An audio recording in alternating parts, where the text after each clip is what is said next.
तो पुण्यात्माओं, दया परमपिता परमेश्वर की सतगुरुदेव जी के आशीर्वाद से ये पुस्तक है मुक्ति बोध और इसका पेज नंबर है 87 पेज नंबर है। रंका बंका की जो कथा है वो यहाँ पे पूज्य गुरुदेव जी ने लिखी हुई है।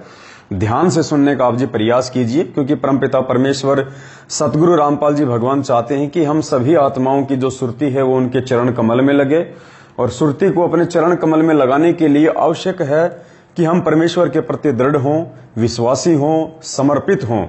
और ये सारी जो चीजें हैं पुण्यात्माओं, ये तब तक नहीं हो सकती है जब तक कि हम अपने पूज्य गुरुदेव जी को भगवान के रूप में स्वीकार ना कर लें।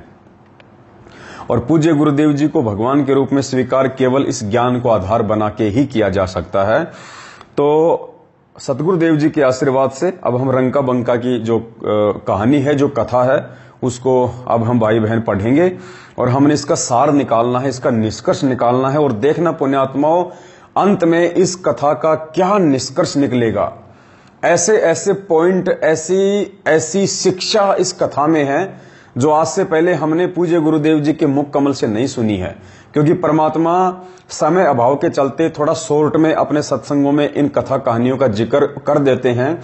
मालिक हमारे ऊपर ये विश्वास करते हैं कि मेरे बच्चे मेरे संकेतों को समझ लेंगे, इसलिए परमात्मा ज्यादा जोर देके प्रत्येक पॉइंट को गहराई से नहीं बता पाते हैं समय अभाव के चलते। तो अब परमेश्वर ने आप और हमें समय दिया है और बहुत सारी नई नई बातें जो परमात्मा अपने ऑडियो वीडियो सत्संग में इन कथाओं का जो सार होता है वो नहीं बता पाते हैं, वो परमेश्वर ने इस पुस्तक के पेज नंबर 87 पे लिखा हुआ है। तो ध्यान से सुनिएगा। रंका बंका का प्रभु पर अटल विश्वास। एक दिन रंका तथा बंका दोनों पति पत्नी गुरु जी के सत्संग में गए हुए थे, जो कुछ दूरी पर किसी भगत के घर पर चल रहा था। बेटी अवंका झोपड़ी के बाहर एक चारपाई पर बैठी थी। अचानक झोपड़ी में आग लग गई, सारा सामान जलकर राख हो गया। अवंका दौड़ी दौड़ी सत्संग में गई। गुरुजी प्रवचन कर रहे थे। अवंका ने कहा कि मां, झोपड़ी में आग लग गई, सब जलकर राख हो गया। सब श्रोताओं का ध्यान अवंका की बातों पर हो गया। देखो पुण्यात्माओं, ये एक पॉइंट है। रंका और बंका कबीर साहिब जो एक संत के रूप में आए हुए थे उस समय 1300 ईस्वी में, क्योंकि वैसे तो परमात्मा लहरतारा तालाब पे 650 साल पहले सन 1398 में आए थे, लेकिन उससे पहले सन 1327 या 30 के आसपास की ये बातें हैं, जिस समय परमात्मा एक संत रूप में वहां पे आए हुए थे। रंका बंका को नाम दीक्षा दी थी, नामदेव को अपनी शरण में लिया था और हजारों आत्माओं को परमात्मा ने वहां पे लीला करके संत रूप में अपनी शरण में लिया था। तो देखो यहां भी हमारी ये परीक्षा है। कैसे? रंका बंका दोनों गुरुजी का सत्संग सुन रहे हैं, ध्यान मग्न हैं। पीछे से उनकी बेटी अवंका आई और जोर से चिल्लाई कि मां मां, झोपड़ी में आग लग गई। तो गुरुजी यहां क्या लिख रहे हैं? सब श्रोताओं का ध्यान अवंका की बातों पर हो गया। पुण्यात्माओं, सामने पूर्ण ब्रह्म परमात्मा सारी सृष्टि का रचनहार सत्संग कर रहा है और पीछे से आवाज आई कि झोपड़ी जल गई, झोपड़ी जल गई, मां, सब कुछ जल के राख हो गया। और जितने भी श्रोता बैठे हुए थे उन सबका ध्यान उस पूर्ण परमेश्वर से हटके और उस बेटी की तरफ हो गया। पुण्यात्माओं, ये त्रिकुटी पे हमारी परीक्षा होगी। त्रिकुटी पे पूज्य गुरुदेव जी सामने खड़े होंगे, हम अपने गुरुदेव के सूरत की तरफ टकटकी लगा के देख रहे होंगे, उनकी बातों को हम ध्यानपूर्वक सुन रहे होंगे। अचानक पीछे से कोई आके कहेगा कि कबीर साहब आ गए, कबीर साहब आ गए, देखो वो खड़े। और यदि उस समय पुण्यात्मा उस असली कबीर साहब सतगुरु रामपाल जी भगवान की तरफ जो हम टकटकी लगाए देख रहे थे, वहां से हटके यदि किसी आकाशवाणी की बात सुन के या किसी भगत की बातें सुन के, क्योंकि काल हमारे को ऐसे ही भ्रमित करेगा, हमारे ध्यान को तोड़ने का वो प्रयास करेगा। और एक क्षण के लिए भी यदि उस समय हमारा ध्यान हमारे प्रभु से, हमारे सतगुरुदेव जी से हट गया, टूट गया, तो पुण्यात्मा उसी समय हम पतिव्रता पद से गिर जाएंगे, काल हमें ठग लेगा। तो हमने बिल्कुल भी ये गलतियां नहीं करनी है, चाहे कोई कितना ही चीखे, कितना ही कोई चिल्लाए। हमने अपने प्रभु के वचनों को बहुत गहनता से, बहुत ध्यान से सुनना है। एक भगत था, वो संध्या आरती कर रहा था और पीछे से किसी ने आके कहा कि रे दरवाजे पे गुरुजी आ गए। तो उस भगत ने कहा कि अगर गुरुजी आ गए हैं तो सामने आ जाएंगे, हम अभी आरती कर रहे हैं। अगर गुरुजी आ गए हैं तो गुरुजी सामने आ जाएंगे। देखो पुण्यात्माओं, कितनी बड़ी बात है। हम सामने अपने पूज्य गुरुदेव जी की फोटो रख के दीपक जला के संध्या आरती करते हैं। हम खाली उसको एक फोटो नहीं मानते हैं, हम ये समझते हैं कि हमारे पूज्य गुरुदेव जी आरती के समय साक्षात सूक्ष्म रूप में यहां पे विराजमान है और उनके सामने खड़े होके हम प्रभु की आरती कर रहे हैं। अब पीछे से कोई आके कह रहा है, वो उसकी परीक्षा थी कि भाई दरवाजे पे गुरुजी खड़े हैं, अगर वो आत्मा सामने से अपना ध्यान हटा के और पीछे दौड़ पड़ती कि गुरुजी आ गए, गुरुजी आ गए, तो उसी क्षण वो आत्मा फेल हो जाती। अगर पीछे गुरुजी खड़े हैं तो सामने फिर आप किसके सामने खड़े होकर आरती कर रहे हैं? दीवार के सामने या अपने गुरुजी को साक्षात सामने मान के? तो पुण्यात्माओं, ऐसी ऐसी परीक्षा परमात्मा हमारी लेगा हम आत्माओं को दृढ़ करने के लिए। और काल भगवान भी इस प्रकार की घटनाओं को अंजाम देके, किसी भगत का रूप बना के, इस प्रकार के शब्दों का प्रयोग करके हमारे विश्वास को, हमारे ध्यान को, हमारे प्रभु से, पूज्य गुरुदेव सतगुरु रामपाल जी भगवान से डगमग करने का प्रयास करेगा। तो यहां भी हमने इस कथा में एक ये शिक्षा लेनी है। सब श्रोताओं का ध्यान अवंका की बातों पर हो गया। मां बंका ने पूछा कि क्या बचा है? अवंका ने बताया कि केवल एक खाट बची है जो बाहर थी। मां बंका ने कहा कि बेटी जा, उस खाट को भी उसी आग में डाल दे और आकर सत्संग सुन ले। देखो पुण्यात्माओं, एक और शिक्षा। सामने प्रभु सत्संग कर रहे हैं, बंका और रंका सत्संग सुन रहे हैं। बेटी आके बोली, मां झोपड़ी जल गई। मां ने कहा कि बेटी क्या बचा है? एक खाट बची है। तो मां कह रही है कि बेटी उस खाट को भी आग में डाल दे, उस खाट को भी जाके आग में डाल के आ जा। अगर वो खाट ना बचती तो तू यहां आके मुझे ये शुभ समाचार ना सुनाती और मेरा जो ध्यान है वो मेरे प्रभु के सत्संग से नहीं हटता। बेटी, असली धन वो झोपड़ी नहीं है, असली धन झोपड़ी में रखा हुआ वो सामान नहीं है, असली धन वो खाट नहीं है। भगत का असली धन प्रभु के वचन है, प्रभु का सत्संग है। बेटी, अगर इसमें भंग पड़ गया तो जीवन का सत्यानाश हो जाएगा। ये सत्संग रूपी धन नहीं जलना चाहिए। वो सांसारिक धन तो फिर आ जाएगा, परमेश्वर और दे देगा, लेकिन ये सत्संग रूपी धन जो आज हम बटोर रहे हैं, बेटी, ये जीवन में दोबारा नहीं मिलेगा। ये अगर हाथ से छूट गया, ये अगर जल गया, बेटी, ये वापस नहीं आएगा। और परमेश्वर भी अपनी वाणी में कहते हैं कि कबीरा सब जग निर्धना, धनवंता ना कोय, धनवंता सोई जानिए जिस पे राम नाम धन होय। तो देखिए कितनी अच्छी बात और कितनी गहरी शिक्षा परमेश्वर ने इस कथा के माध्यम से अपनी आत्माओं को दी है। मां बंका ने कहा कि बेटी जा, उस खाट को भी उसी आग में डाल दे। कहने का मतलब है पुण्यात्माओं, आप और हम सभी भाई बहनों ने आज इन कथाओं को ध्यान में रख के, शिक्षा लेके हमने कितना विचार करना होगा।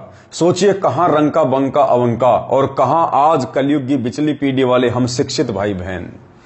पुण्यात्माओं, उस समय रंका वंका और रंका ये तो कभी साल 6 महीने में ही सत्संग सुना करते थे, या तो कभी परमेश्वर उनके घर पे आते थे या कभी उनका सत्संग में जाना होता था। क्योंकि आज की तरह साइंस नहीं थी, टेक्नोलॉजी नहीं थी, चिप नहीं थी, मेमोरी कार्ड नहीं थे, मोबाइल नहीं थे, रेडियो नहीं थे, साउंड सिस्टम नहीं था कि हम 24 घंटे सत्संग सुन सके मोबाइल में जेब में डाल के। और उसके बावजूद भी उन आत्माओं ने इतनी जागरूकता दिखाई सत्संगों को लेके, परमेश्वर के प्रत्येक वचन को लेके। क्या शिक्षा है यहां पे? मां बंका ने कहा कि बेटी जा, उस खाट को भी उसी आग में डाल दे और आकर सत्संग सुन ले। कुछ जलने को रहेगा ही नहीं तो सत्संग में भंग नहीं पड़ेगा। बेटी, सत्संग हमारा धन है, यदि यह जल गया तो अपना सर्वनाश हो जाएगा। ये वंका के विचार हैं उस औरत के जो कभी कभार ही सत्संग सुना करती थी। और पुण्यात्माओं, यदि ऐसी स्थिति आज हमारे साथ में हो जाए, यदि किसी भाई बहन के किसी घर में चोरी हो जाए, आग लग जाए और वो सत्संग में बैठा हो और पीछे से उसके परिवार का कोई मेंबर आके कहे कि माँ सब कुछ लुट गया, बर्बाद हो गया, आग लग गई मकान में, सारा मकान जल के खाक हो गया, लाखों का सामान जल गया। पुण्यात्माओं, आज हमारी स्थिति क्या वंका जैसी होगी? क्या हमारे अंदर वो हिम्मत है? क्या हमारे अंदर वो सामर्थ्य है?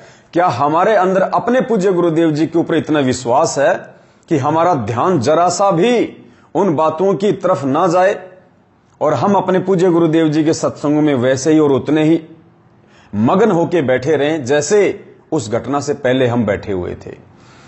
आज हम लोग तुरंत उठ के दौड़ लेंगे या रोएंगे, क्या क्या जल गया, क्या क्या बच गया, हे राम हम तो बर्बाद हो गए, बड़ी मुश्किल से तो पाई पाई जोड़ के मकान बनाया था, हे परमात्मा क्या होगा हमारा। हम रोने लग जाएंगे, दुखी हो जाएंगे, हमारा ध्यान 0% भी उस समय सत्संग में नहीं रहेगा यदि जबरदस्ती भी हम बैठे रहे तो पुण्यात्माओं, परमात्मा इस कथा के माध्यम से हमें यह समझाना चाह रहे हैं कि पुण्यात्माओं, जब तक तुम्हारा ध्यान, तुम्हारी सुरती और तुम्हारा विश्वास उस रंका और बंका की तरह मेरे वचनों पे, मेरे सत्संगों पे नहीं होगा, तब तक तुम सिद्धि को प्राप्त नहीं हो पाओगे। सिद्धि अर्थात परमेश्वर के आशीर्वाद को तुम प्राप्त नहीं कर पाओगे।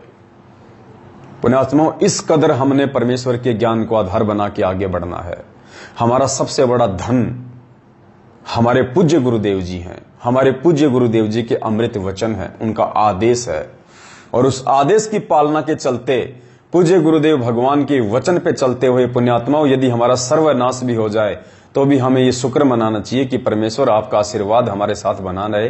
हे परमात्मा, चाहे कितने भी दुख दे दो, कितने भी कष्ट दे दो, कितनी भी तकलीफें दे दो परमात्मा, ये सारे दुख, तकलीफ और कष्ट मुझे पता है मेरे पूर्व जन्म के कुकर्मों और कुसंस्कारों की वजह से होंगे। हे परमेश्वर, आप अपने दास या दासी पर रजा बखना। परमात्मा, आप अपने चरण कमल से परमेश्वर सुई की नोक जितना भी हम नीचों को दूर ना करना। पुण्यात्माओं, ये प्रार्थना हमने प्रत्येक भाई बहन ने हमेशा अपने पूज्य गुरुदेव जी से करते रहनी होगी। और परमेश्वर कहते हैं कि नाम सहित बेवतन भला जो दर दर मांगे भीखा, क्या हुआ छत्र की छाया चाले यो राजपाट धेली का। गुरुदेव कहते हैं पुण्यात्माओं, इस सतपुरुष का ये अनमोल नाम जो मैंने तुम्हें आके दे दिया है, इन सदग्रंथों से निकाल के, जो चारों युगों में नहीं होता है, ये आदि अनादि नाम, ये अजर अमर नाम जो मैंने तुम्हें दे दिए हैं, ये मोक्ष मंत्र, इन मोक्ष मंत्रों को लेके पुण्यात्माओं और मर्यादा में रह के जाप करने के लिए यदि तुम्हें देश निकाला भी दे दिया जाए तो परमात्मा कहते हैं कि हंस के देश से निकल जाना। कहते हैं नाम सहित बेवतन भला जो दर दर मांगे भीखा। यदि तुम्हें हाथ में कटोरा लेके और भीख भी मांगने की ऐसी नौबत आ जाए, इस नाम को सुरक्षित रखने के लिए, अपने गुरुजी के वचन पे चलते हुए उनको प्रसन्न करने के लिए, तो गुरुदेव कहते हैं नाम सहित बेवतन भला।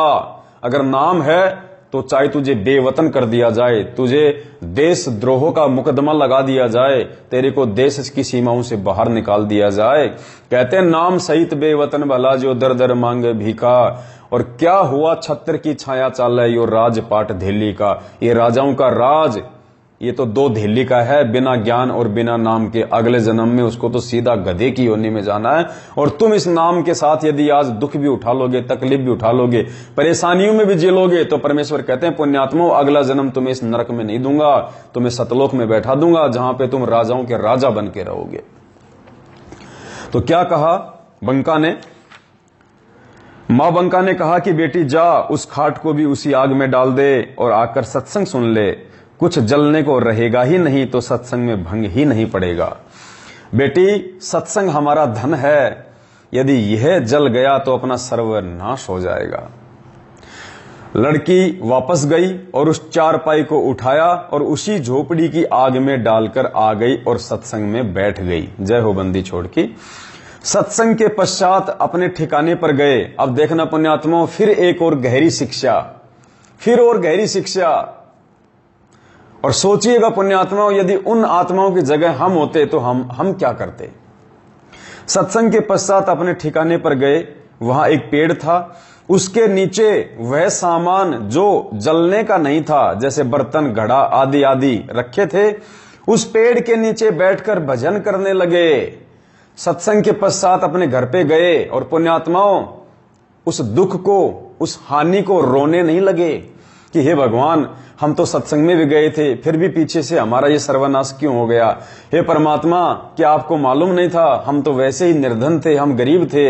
हे परमेश्वर, हमने तो सुना था कि जो तेरी तरफ 2 कदम बढ़ाता है, जो तेरे सत्संग की तरफ चलता है परमात्मा, आप तो उसके वारे न्यारे कर देते हो। हे गुरुजी, हमारे साथ ऐसी अनहोनी क्यों हो गई। उन्होंने गुरुजी को नहीं कोसा, उन्होंने भगवान को नहीं कोसा, वो आके उस पेड़ के नीचे बैठ गए जहां पे झोपड़ी जल रही थी, जल चुकी थी, और उस पेड़ के नीचे आके बैठ के उन्होंने ये प्लानिंग करनी शुरू नहीं की कि हम दूसरी झोपड़ी बनाएंगे, हम क्या करेंगे, कहां से लाएंगे, रोना धोना शुरू नहीं किया। एक दूसरे को पुण्यात्माओं उन्होंने उल्हाना देना शुरू नहीं किया। ये परमात्मा हमें एक सामाजिक जीवन का पाठ भी यहां पे पढ़ा रहे हैं कि यदि तुमने सत्संग ले लिया है, सच्चे सतगुरु की शरण में आ गए हो, और यदि तुम्हें अपने गुरु पे विश्वास है, तो पुण्यात्मा फिर यकीन मानना, वो हानि और वो लाभ सब कुछ गुरु के हाथ में है। वो कब लाभ को हानि में चेंज कर दे, कब हानि को लाभ में चेंज कर दे, ये गुरु जी अपने भगत के विचारों के आधार से तय करता है। तो घर पे वापस आके जहां पे झोपड़ी जली हुई थी और झोपड़ी के बाहर जो थोड़ा बहुत सामान रखा हुआ था, बर्तन, मटके आदि, वहां उस पेड़ की छाया में बैठ गए और पुण्यात्माओं रोने नहीं लगे, दुखी नहीं हुए, परेशान नहीं हुए। उस झोपड़ी को देख देख के अंदर से दुखी होके इधर उधर की बातें नहीं करने लगे, बैठ के परमात्मा का भजन करने लगे। जो सत्संग में गुरुजी ने बातें बताई थी उन पे डिस्कस करने लगे, साध संगति वहां बैठ के वो करने लगे तीनों प्राणी। शिक्षा पुण्यात्माओं, शिक्षा। सोचो यदि आज हमारे साथ में ऐसा हो जाए, यदि हम सत्संग में जा रहे हैं या सत्संग से आ रहे हैं, रास्ते में यदि हमारा मोबाइल गिर जाए या टूट जाए, फूट जाए, पुण्यात्माओं हम कितना कोसेंगे भगवान को, हम कितने दुखी हो जाते हैं कि अच्छा गया सत्संग में, ना जाता तो ठीक था, मेरा मोबाइल चोरी हो गया, वहां तो चोर आते हैं, मेरा मोबाइल फूट गया, रास्ते में गिर गया, क्या फायदा हुआ, नहीं जाता तो ही ठीक था।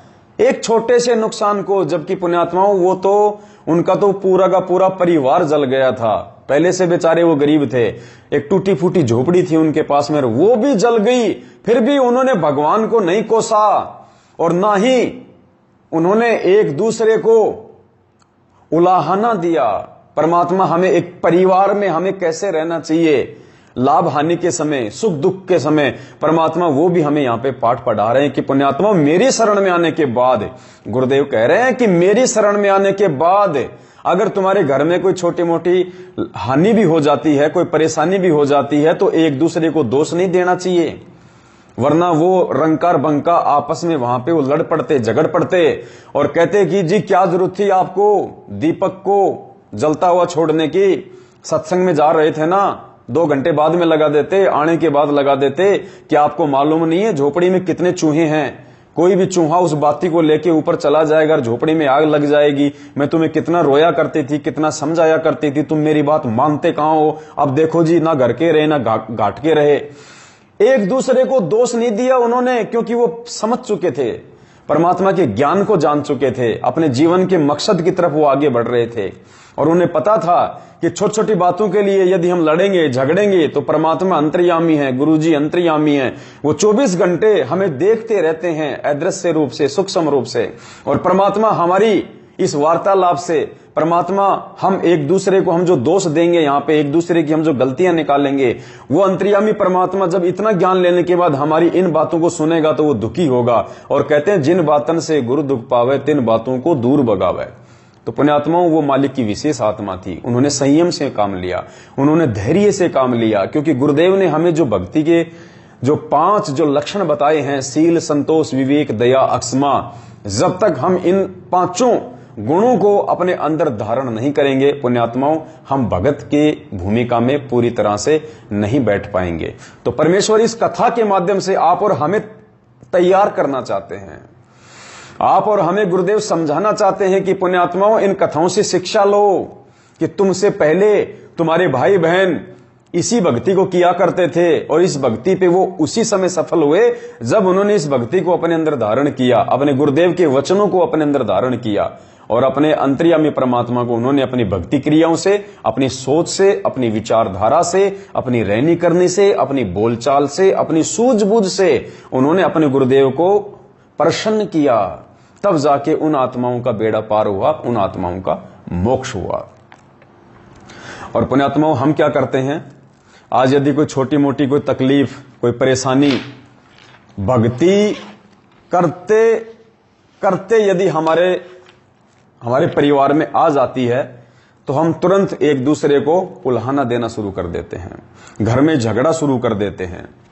नाम लेने के बाद भी, चलो नाम लेने से पहले तो अज्ञानता में ये बातें हो सकती हैं, लेकिन नाम दीक्षा लेने के बाद भी हम लोग इस प्रकार की घटनाओं को अंजाम दे देते हैं।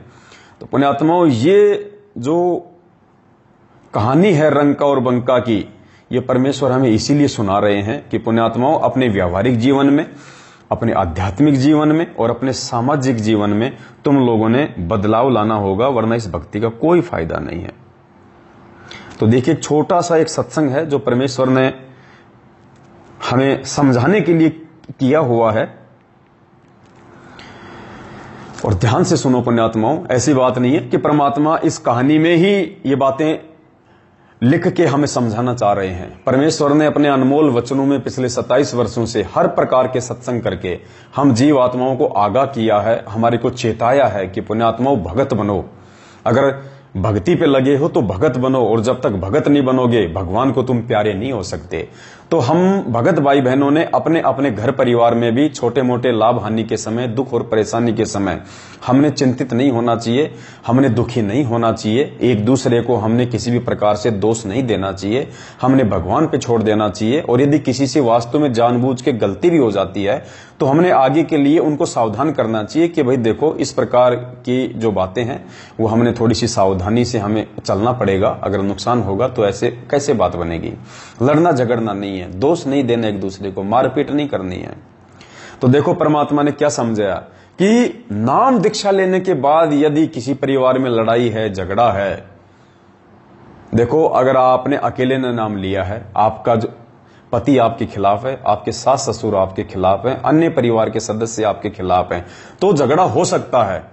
लेकिन आपने उस समय भी अपनी तरफ से कोई प्रतिक्रिया नहीं देनी, अपनी तरफ से कोई झगड़ा नहीं करना, और आपका कोई अनुपदेशी मेंबर यदि झगड़ा करता है तो आपने उसके प्रत्युत्तर में वैसा ही व्यवहार उसके साथ नहीं करना है। मालिक कहते हैं, जो तोको काटा बोवे ताको बोतु फूल, तो ये फूल के फूल हैं वाको हैं त्रिशूल। फिर देखो, विश्वास करके देखो गुरुदेव पे, थोड़े दिनों में परमात्मा उनके हृदय को भी चेंज कर देगा, परिवर्तित कर देगा।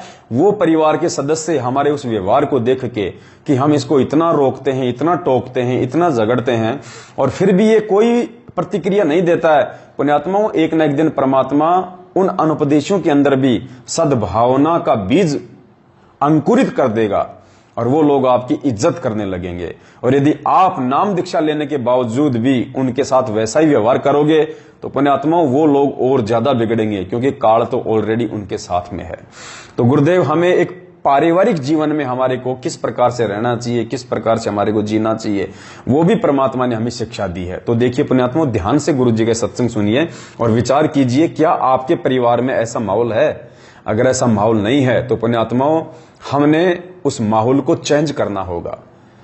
ये सत्संग इसीलिए सुनाए जाते हैं, ये सात संगतियां भगवान इसीलिए करवा रहे हैं, ये कथाएं गुरु जी ने इसीलिए की है कि अगर अभी तक नहीं सुधरे हो तो मौका है, अभी मौका है, उस मौके को चूको मत, अपने अंदर परिवर्तन करो, अपने अंदर वो बदलाव लेके आओ, ताकि हम गुरुजी को प्यारे लगें, और गुरुजी को प्यारे लगेंगे तभी पुण्यात्माओं इस काललोक से हमारा छुटकारा होगा। तो देखिए, एक पारिवारिक जीवन में भी हमारे को किस प्रकार से धैर्य और शांति के साथ में टाइम पास करना है, गुरुदेव ने कितने प्यारे ढंग से हमारे को समझाया है।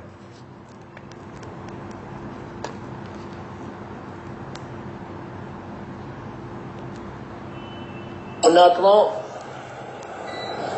उपदेश लेने के बाद हमारे हर व्यवहार में परिवर्तन होना चाहिए, तभी हम भगत हैं। हम नाम भगत का धरावण काम जगत तो ढूंढे करें, तो क्या है कि भगत भी लड़ाई झगड़ा छोटी छोटी बातों पर खेल चाहता है, नहीं थोड़ा हानि लाभ हो जाए फिर वो कंजरपना, फिर क्या फायदा इस भक्ति का? फिर विश्वास कहाँ आपको भगवान के ऊपर?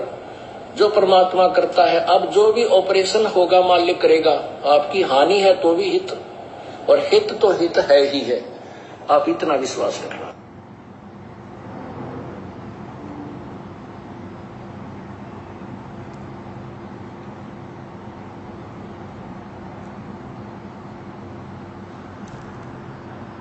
पुण्यात्माओं, उपदेश लेने के बाद हमारे हर व्यवहार में परिवर्तन होना चाहिए, तभी हम भगत हैं। हम नाम भगत का धरावण काम जगत तो ढूंढे करें, तो क्या है कि भगत भी लड़ाई झगड़ा छोटी छोटी बातों पर खेल चाहता है, नहीं थोड़ा हानि लाभ हो जाए फिर वो कंजरपना, फिर क्या फायदा इस भक्ति का? फिर विश्वास कहाँ आपको भगवान के ऊपर, जो परमात्मा करता है। अब जो भी ऑपरेशन होगा मालिक करेगा, आपकी हानि है तो भी हित, और हित तो हित है ही है, आप इतना विश्वास रखना।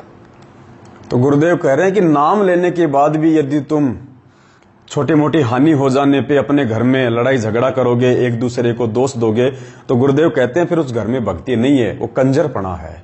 फिर तुम्हें विश्वास कहां हुआ अपने गुरुदेव पे? अगर नाम दीक्षा लेने के बाद और यदि तुम मर्यादा में हो और फिर भी यदि कोई छोटी मोटी हानि तुम्हारे साथ में हो रही है, तो पुण्यात्माओं परमेश्वर की तरफ से वो परीक्षा होती है, परीक्षा। क्योंकि दुख में, तकलीफों में, छोटे मोटे संकटों में ही भगवान अपने भगत की परीक्षा लेगा। उन दुखों में ही पता चलेगा कि मेरे भगत के अंदर कितना संयम पैदा हुआ है, कितना धैर्य पैदा हुआ है, कितना संतोष पैदा हुआ है, कितना शीलता उसके अंदर आई है, और कितना उसको एक दूसरे को अक्षमा करने की प्रवृत्ति उसके अंदर जो है वो पैदा हुई है। तो तकलीफों में ही भगत की पहचान होती है।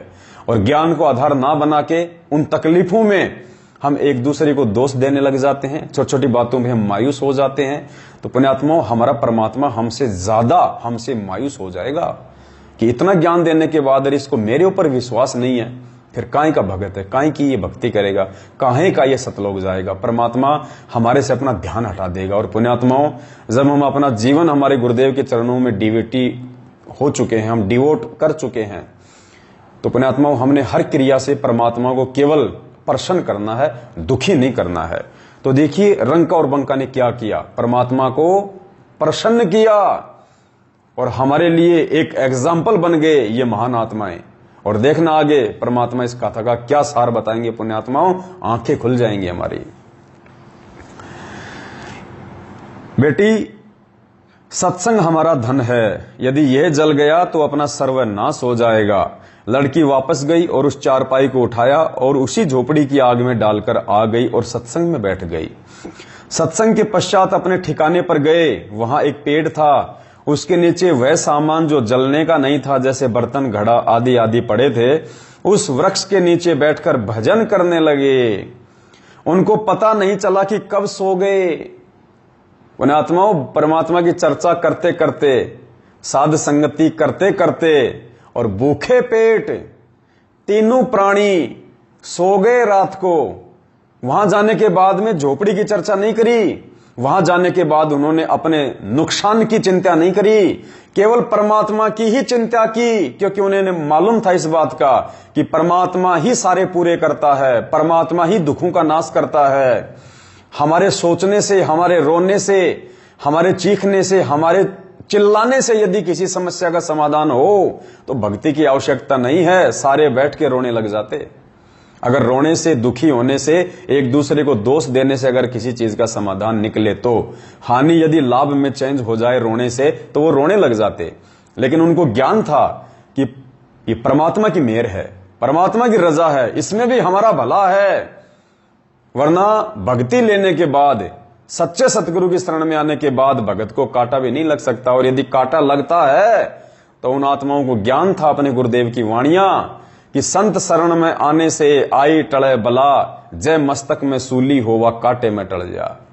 तो उन्होंने अपने गुरुदेव के वचन पे विश्वास किया, ना उन्होंने नई झोपड़ी बनाने का विचार अपने वो मन में लाए, ना उन्होंने किसी को कोई दोष दिया, बैठ के भगवान के भजन करने लगे। मालिक ने जो मंत्र दे रखा था उसका जाप करने लगे, अपनी आरती करी, थोड़ी बहुत भगवान की चर्चा की, और तीनों प्राणी उसी पेड़ के नीचे सो गए। फिर देखना क्या निष्कर्ष निकलेगा। उनको पता नहीं चला कि कब सो गए। सुबह जागे तो उस स्थान पर नई झोपड़ी लगी थी। बंदी छोड़ सतगुरु रामपाल जी भगवान की जय हो। देखो पुण्यात्माओं, ये उनकी परीक्षा थी। परमात्मा देख रहे थे कि इनका क्या रिएक्शन होगा। फिर उस रिएक्शन के बदले में परमात्मा ने फिर अपना ऑपरेशन चालू करना था, और मालिक ने ऑपरेशन चालू किया। परमात्मा ने भक्तों की परीक्षा ली। आगे देखना, गुरुजी कह रहे हैं झोपड़ी में आग भी परमात्मा ने लगाई थी अपने भक्तों की परीक्षा लेने के लिए। उनको पता भी नहीं चला कि कब सो गए। सुबह जागे तो उस स्थान पर नई झोपड़ी लगी थी। सारा सामान रखा था जो जल गया था झोपड़ी के अंदर। परमात्मा ने नई झोपड़ी बना दी रातों रात, उन आत्माओं के सो जाने के बाद। उनसे प्रसन्न होके परमात्मा कहते हैं नुक्ते ऊपर रीजेगा, करोड़ कर्म जल जाएं तुम्हारे। पुण्यात्मा, ये नुक्ता था रंका और बंका का कि ऐसी स्थिति में गुरुदेव से ज्ञान लेने के बाद उनको कितना विश्वास है अपने भगवान पे, या फिर अपने दुख को रोते हैं, अपनी हानि को रोते हैं। हमें समझाना चाह रहे हैं परमात्मा इन शिक्षा, इन कथाओं के माध्यम से। परमात्मा हमारे अंदर वो परिवर्तन लाना चाहते हैं जो परिवर्तन रंका और बंका उस समय लेके आए थे। परमात्मा हमें यही समझाना चाह रहे हैं कि जितना बदलाव और जितनी सूझबूझ ज्ञान लेने के बाद में रंका बंका ने दिखाई, जब तक आज हम नहीं दिखाएंगे, हम परमेश्वर को हम प्रिय नहीं हो सकते। उनको पता नहीं चला कि कब सो गए, सुबह जागे तो उस स्थान पर नई झोपड़ी लगी थी, सारा सामान रखा था। आकाशवाणी हुई कि भक्तों आप परीक्षा में सफल हुए, और उसी समय आकाशवाणी हुई परमात्मा की कि भक्तों आप परीक्षा में सफल हुए। अब देखना पुण्यात्माओं, एक और गहरी शिक्षा, एक और बहुत बड़ा संकेत, जिस संकेत को ना समझ के 2014 बरवाला कांड के बाद से लेके आज तक 90% भगत समाज सत्सेवकों को छोड़ के, साध संगति वाले भाई बहनों को छोड़ के, जो भगत समाज सतलोक आश्रम मैनेजमेंट हरियाणा के पीछे अंधा होके चल रहा है, कैसे उन आत्माओं ने अपना सर्वनाश किया। उन आत्माओं के लिए पुण्यात्माओं ये सत्संग है, आगे का ये सत्संग उन आत्माओं के लिए है। आकाशवाणी हुई कि भक्तों आप परीक्षा में सफल हुए, ये भेंट मेरी ओर से है, इसे स्वीकार करो। भगवान ने आकाशवाणी की कि भक्तों आप परीक्षा में सफल हो गए, और ये जो नई झोपड़ी जो तुम देख रहे हो ये मैंने बनाई है, मेरी तरफ से भेंट है, तुम्हारे को उपहार है, इसको स्वीकार करो, अर्थात झोपड़ी में रहो। लेकिन रंका और बंका ने उस आकाशवाणी पे विश्वास नहीं किया।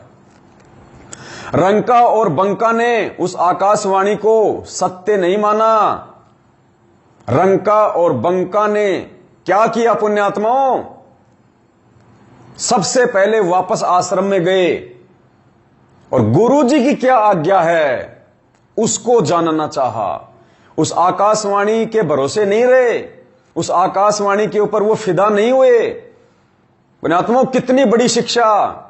जैसे आज ये ऑडियो आ रही है हिसार जेल के नाम से, ये आकाशवाणी है। हम मोबाइल में हम गुरुजी को नहीं देख रहे, वो टेलीफोन में हम गुरुजी को नहीं देख रहे, गुरुजी से मिलती जुलती वो ऑडियो आ रही हैं, और कहा जाता है कि गुरुजी की ऑडियो है, गुरुजी का आदेश है। वो आकाशवाणी है हमारे लिए, रंका बंका की तरह आकाशवाणी। अब देखना पुण्यात्मा, रंका और बंका तो उस समय सावधान हो गए उस आकाशवाणी को सुन के। उस समय की आकाशवाणी और आज की ऑडियो जो भगत समाज को सुनाई जाती है कि गुरुजी की ऑडियो, गुरुजी की ऑडियो। अब देखना पुण्यात्माओं, कैसे रंका और बंका सफल हुए और कैसे आज का शिक्षित भगत समाज पिछली पीढ़ी में जन्म लेने के बाद भी फैल हो रहा है। आकाशवाणी हुई कि भक्तों आप परीक्षा में सफल हुए, ये भेंट मेरी ओर से है, इसे स्वीकार करो। तीनों सदस्य उठकर पहले आश्रम में गए। वो भगवान की बातों को स्वीकार नहीं किया, गोविंद की बातों को स्वीकार नहीं किया। उस झोपड़ी में उस आकाशवाणी को सुन के रहने नहीं लगे।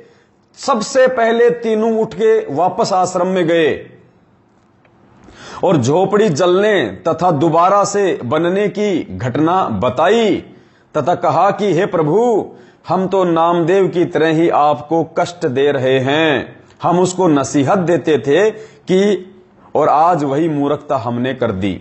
कौन सी नसीहत और कौन सा कष्ट जो नामदेव ने दिया था? एक सत्संग में गुरुजी ने बताया कि नामदेव जो था उसने नाम भी ले लिया था, लेकिन वो ज्ञान को आधार नहीं बना पा रहा था। और एक समय गांव के मंदिर में आरती चल रही थी, जबकि नामदेव को इस बात का अच्छे से पता था कि ये जो पंडित लोग हैं ये हम नीची जाति वालों को मंदिर में प्रवेश करने नहीं देते हैं। फिर भी नामदेव की जो भक्ति थी उससे रुका नहीं गया और वो पंडितों के बीच से निकलता निकलता आगे पहुंच गया विट्ठल भगवान की मूर्ति के सामने, जहां पे पंडित लोग आरती कर रहे थे। अब उसके हाथ में कुछ और तो था नहीं बजाने के लिए, पैरों की दोनों जूती निकाली और आपस में उनको बजाना शुरू कर दिया, मगन हो गया। उसी समय उन पंडितों ने देखा कि ये नीच जाति का ये अछूत यहां आ गया, इसने तो सब कुछ दूषित कर दिया। उसको उठा के मंदिर के पीछे की साइड में फेंक दिया। नामदेव जी वहां पे भी जूतियां बजा रहे हैं। परमात्मा ने अपने भगत की इज्जत रक्षा के लिए, अपने भगत की मान रखने के लिए, मालिक कहते हैं गोता मारूं स्वर्ग में जा बैठूं पाताल, गरीब दास ढूंढता फिरूं अपने हीरे मोती लाल। अपनी उन अति विशेष प्रिय आत्माओं के लिए परमात्मा यहां आते हैं, भटकते रहते हैं, दुख उठाते हैं, लोगों की गालियां खाते हैं, मार खाते हैं, जैसा कि आज वो प्रभु सतगुरु रामपाल जी भगवान उठा रहे हैं। और परमेश्वर ने उस मंदिर का मुंह फेरा उस समय अपने हाथ से, उस मंदिर का मुंह फेर दिया। मंदिर का पीछे का हिस्सा तो पंडितों की तरफ हो गया और आगे का हिस्सा नामदेव की तरफ हो गया। और सभी लोगों ने फिर अपनी गलती स्वीकार की इस चमत्कार को देख के। और उसके बाद में जब नामदेव जी रंका और बंका के वहां गए झोपड़ी पे, तो उनकी जो बेटी थी अवंका, वो कोई दवाई तैयार कर रही थी, औषधि जड़ी बूटियों वाली। तो नामदेव ने कहा कि बहन ये क्या कर रही हो? तो अवंका ने कहा कि भाई तू गुरुजी को ज्यादा दुखी मत किया कर, तू गुरुजी को बहुत परेशान करता है।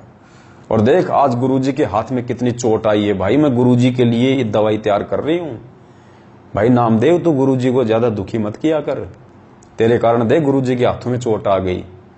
और बेचारी फूट फूट के वो रोने लग गई ये बोल के। अब नामदेव को विश्वास नहीं हुआ पुण्यात्माओं। नामदेव उसके साथ गया आश्रम में और देखा तो गुरुजी के दोनों हाथ लाल हो रहे थे, खाल उतरी हुई थी। और नामदेव ने पूछा कि गुरुजी क्या वास्तव में आपने उस मंदिर को फेरा इसलिए आपको चोट लगी? तो उस समय कबीर परमेश्वर ने कहा कि बेटा ये जो अवंका कह रही है, क्या इसकी बातों पे तेरे को विश्वास नहीं है? उस समय नामदेव को विश्वास हुआ था कि भाई ये परमात्मा है। तो रंका और बंका ने कहा कि भगवान आप हम नीचों के लिए हमारे घर पे आए, हे परमात्मा आपने हम नीचों के लिए झोपड़ी बनाई। परमात्मा हमने तो नामदेव की तरह ही आपको हमने दुख दिया है, हमने आपको कष्ट दिया है। परमात्मा इस कष्ट से हमें कैसे मुक्ति मिलेगी परमेश्वर? पुण्यात्माओं एक और शिक्षा, आज हमारे जुकाम हो जाती है, आज हमारे खांसी हो जाती है, घर में थोड़ी सी कोई तकलीफ क्या आई, हम तुरंत गुरुजी को हम प्रार्थना लगा देते हैं, तुरंत प्रार्थना लगाते हैं। प्रार्थना भी एजेंटों के माध्यम से, उन दलालों के माध्यम से, कोऑर्डिनेटरों के माध्यम से। अरे आत्मा और परमात्मा के बीच में कोई एजेंट नहीं है। यहां भी हम लोग मार खा रहे हैं, इस कलयुग की पिछली पीढ़ी में भी। तुरंत हम अर्जी लगवा देते हैं कोऑर्डिनेटर को फोन करके, इन फर्जी आश्रमों के नंबरों पे फोन करके मेरी अर्जी लगाओ, मेरी अर्जी लगाओ, गुरुजी से मेरी प्रार्थना लगाओ, मेरी भैंस मर गई, मेरी भैंस दूध नहीं दे रही, मेरी बेटी के बेटा नहीं हो रहा, ये कर लूं वो कर लूं। पुण्यात्माओं क्यों दुखी करते हैं हम परमात्मा को, क्यों परेशान करते हैं हम परमेश्वर को? अरे परमात्मा हमसे यहां भक्ति करवाने आया है, परमात्मा हमें ज्ञान देके सतलोक ले जाने आया है, और हम नादान इतना ज्ञान लेके अपने दुखों को हम रोते रहते हैं। बात बात पे भगवान से हम अर्जी करते रहते हैं, हम प्रार्थना करते रहते हैं। अब क्या भगवान का यही काम रह गया तुम्हारी सर्दी जुकाम ठीक करने का? ये कॉमन सेंस की बातें हैं पुण्यात्माओं। ज्ञान समझ में आ गया तो फिर समझो कि गुरुजी अंतर्यामी है। गुरुजी हमारे किसी भी दुख तकलीफ परेशानी संकट और प्रार्थना से अनभिज्ञ नहीं है। मालिक कहते हैं चीटी पायल बाजे पैर, साहिब सुनता है सब लहर।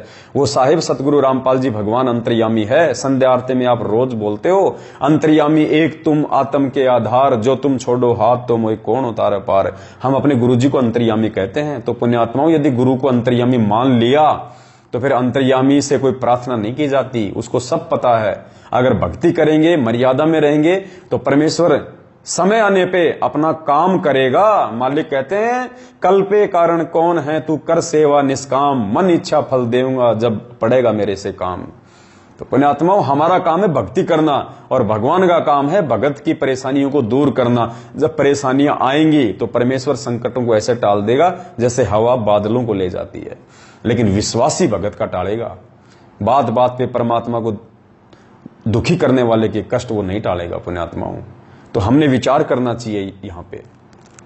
तो रंका बंका ने कहा कि गुरुदेव हम तो नामदेव को नसीहत दिया करते थे कि भाई तू गुरुजी को क्यों परेशान करता है, क्यों दुखी करता है, अपनी भक्ति करना, भक्ति से ही सब कुछ होगा। परमात्मा क्या कोई बच्चा थोड़ी है भाई, नादान थोड़ी है।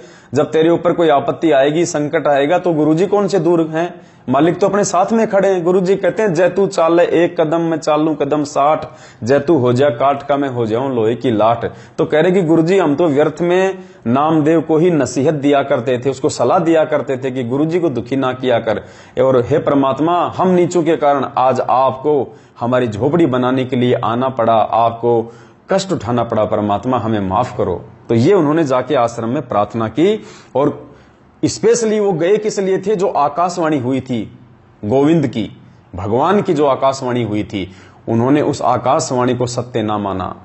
मतलब ये तो विश्वास था कि ये भगवान की आकाशवाणी है, लेकिन उस आकाशवाणी के अनुसार नहीं चले। वो खाली आकाशवाणी को उन्होंने फॉलो नहीं किया, क्योंकि उनको पता था कि गुरु गोविंद दोनों खड़े और काके लागू पाए, बलिहारी गुरु आपना जिन गोविंद दियो मिलाए। कि सबसे बड़ा मेरे लिए, सबसे प्रथम मेरा गुरु है जिसने मुझे भगवान की जानकारी दी। तो मेरे लिए वो भगवान बड़ा नहीं है, मेरे लिए मेरा सतगुरु बड़ा है, मेरा गोविंद गुरु बड़ा है। गोविंद बड़ा नहीं, गोविंद गुरु बड़ा है, गुरु भगवान बड़ा है। तो वो उस आकाशवाणी की बात आश्रम में बताने के लिए गए कि गुरुदेव हम उस झोपड़ी में हम प्रवेश करें या ना करें।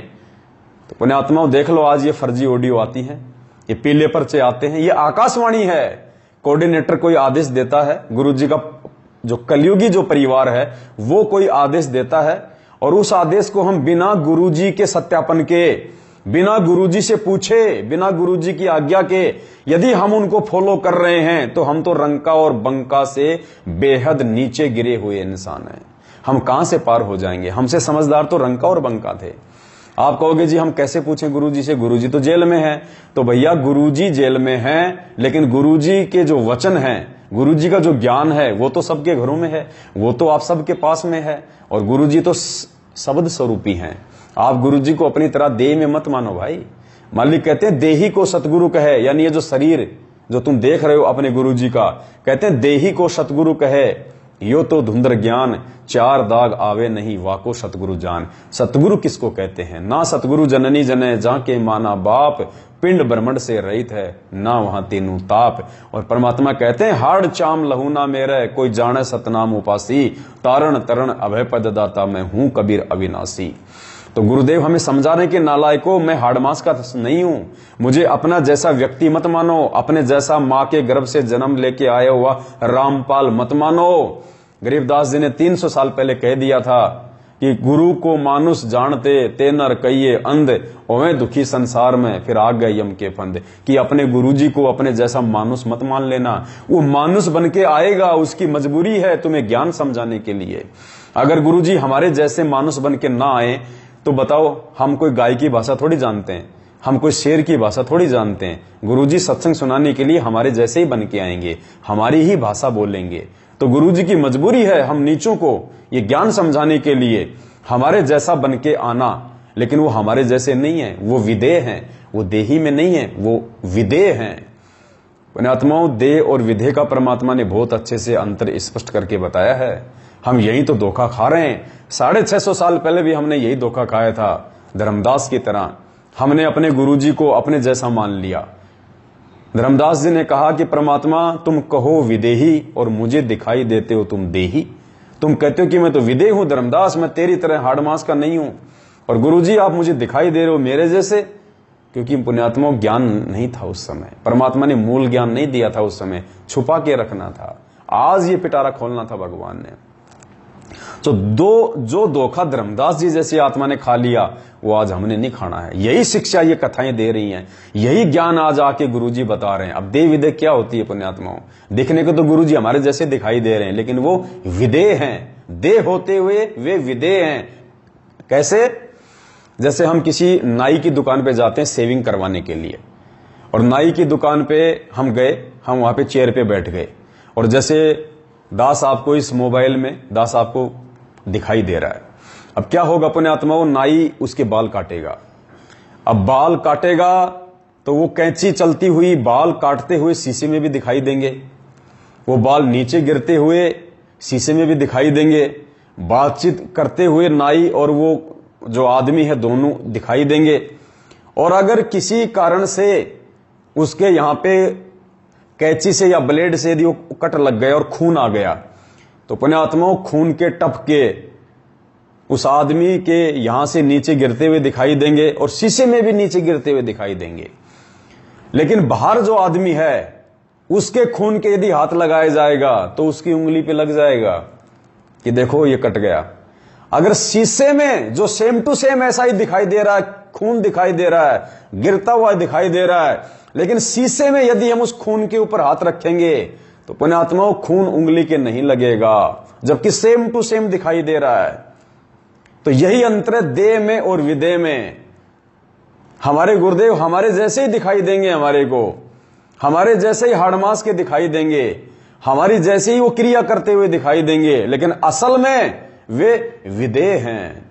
तो पुण्यात्माओं ये अंतर है, और ये अंतर केवल हम ज्ञान से समझ सकते हैं, अन्य कोई तरीका देह और विदेह के अंतर को समझने का नहीं है। या फिर परमात्मा किसी आत्मा को अपनी दिव्य दृष्टि दे, तो दिव्य दृष्टि दे के परमात्मा समझाएगा नहीं, क्योंकि यह ज्ञान मार्ग है।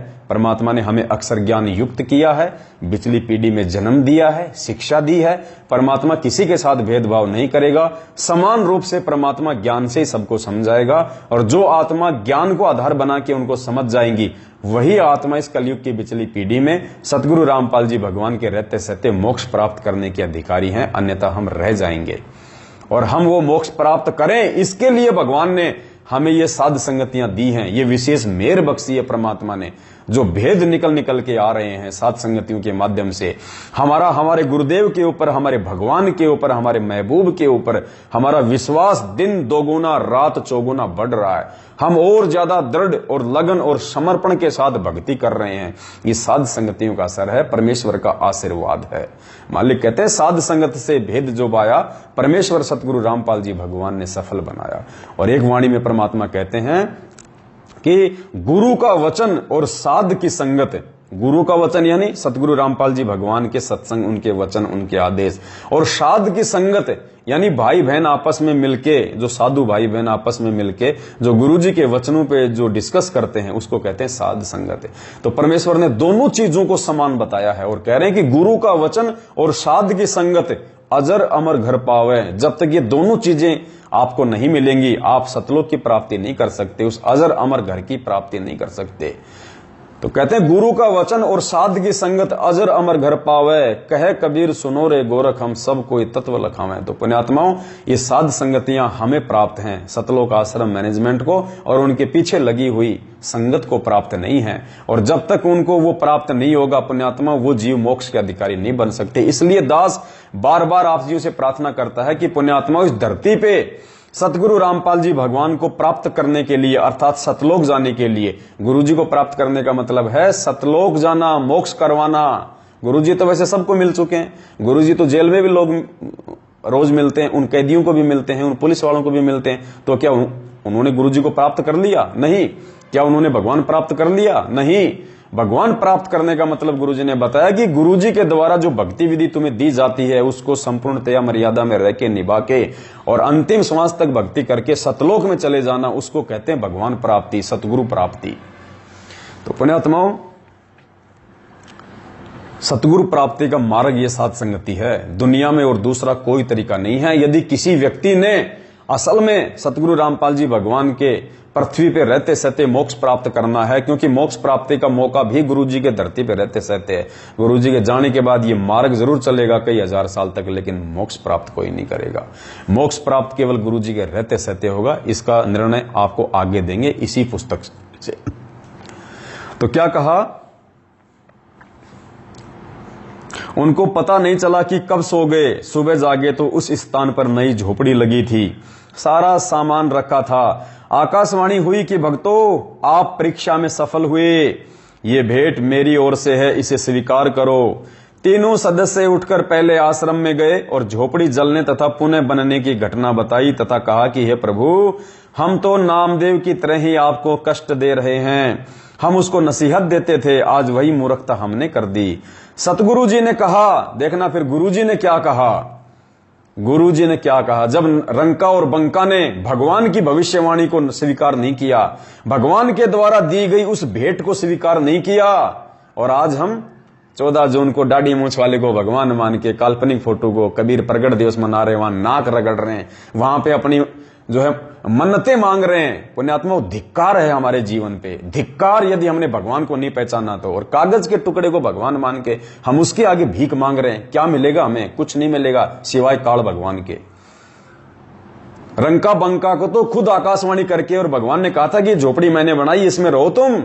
उसके बाद भी उन्होंने झोपड़ी को स्वीकार नहीं किया और हम बिना दिए भिखारी की तरह आगे जा जाके हाथ खड़े कर रहे हैं, जबकि असली कबीर परमात्मा सतगुरु रामपाल जी भगवान हमारे सतगुरु के रूप में धरती पे हैं। और फिर भी हमें कागज के टुकड़े को भगवान मान के और मूर्खों के पीछे लग के उस जिंदा कबीर सतगुरु रामपाल जी भगवान का 8 सितंबर के दिन प्रगट दिवस ना मना के 14 जून को कागज के टुकड़े का, जिसका हमारे जीवन में कोई महत्व नहीं है, वो कागज का टुकड़ा ना हमें सत्संग सुना सकता, ना आशीर्वाद दे सकता, ना हमारे कार्य सिद्ध कर सकता, उसको तो हम भगवान मान रहे हैं। और 27 साल से जो हमें असंख्य सुख दे रहा है, लाभ दे रहा है, आशीर्वाद दे रहा है, हमें प्यार दे रहा है अपने मां बाप से ज्यादा,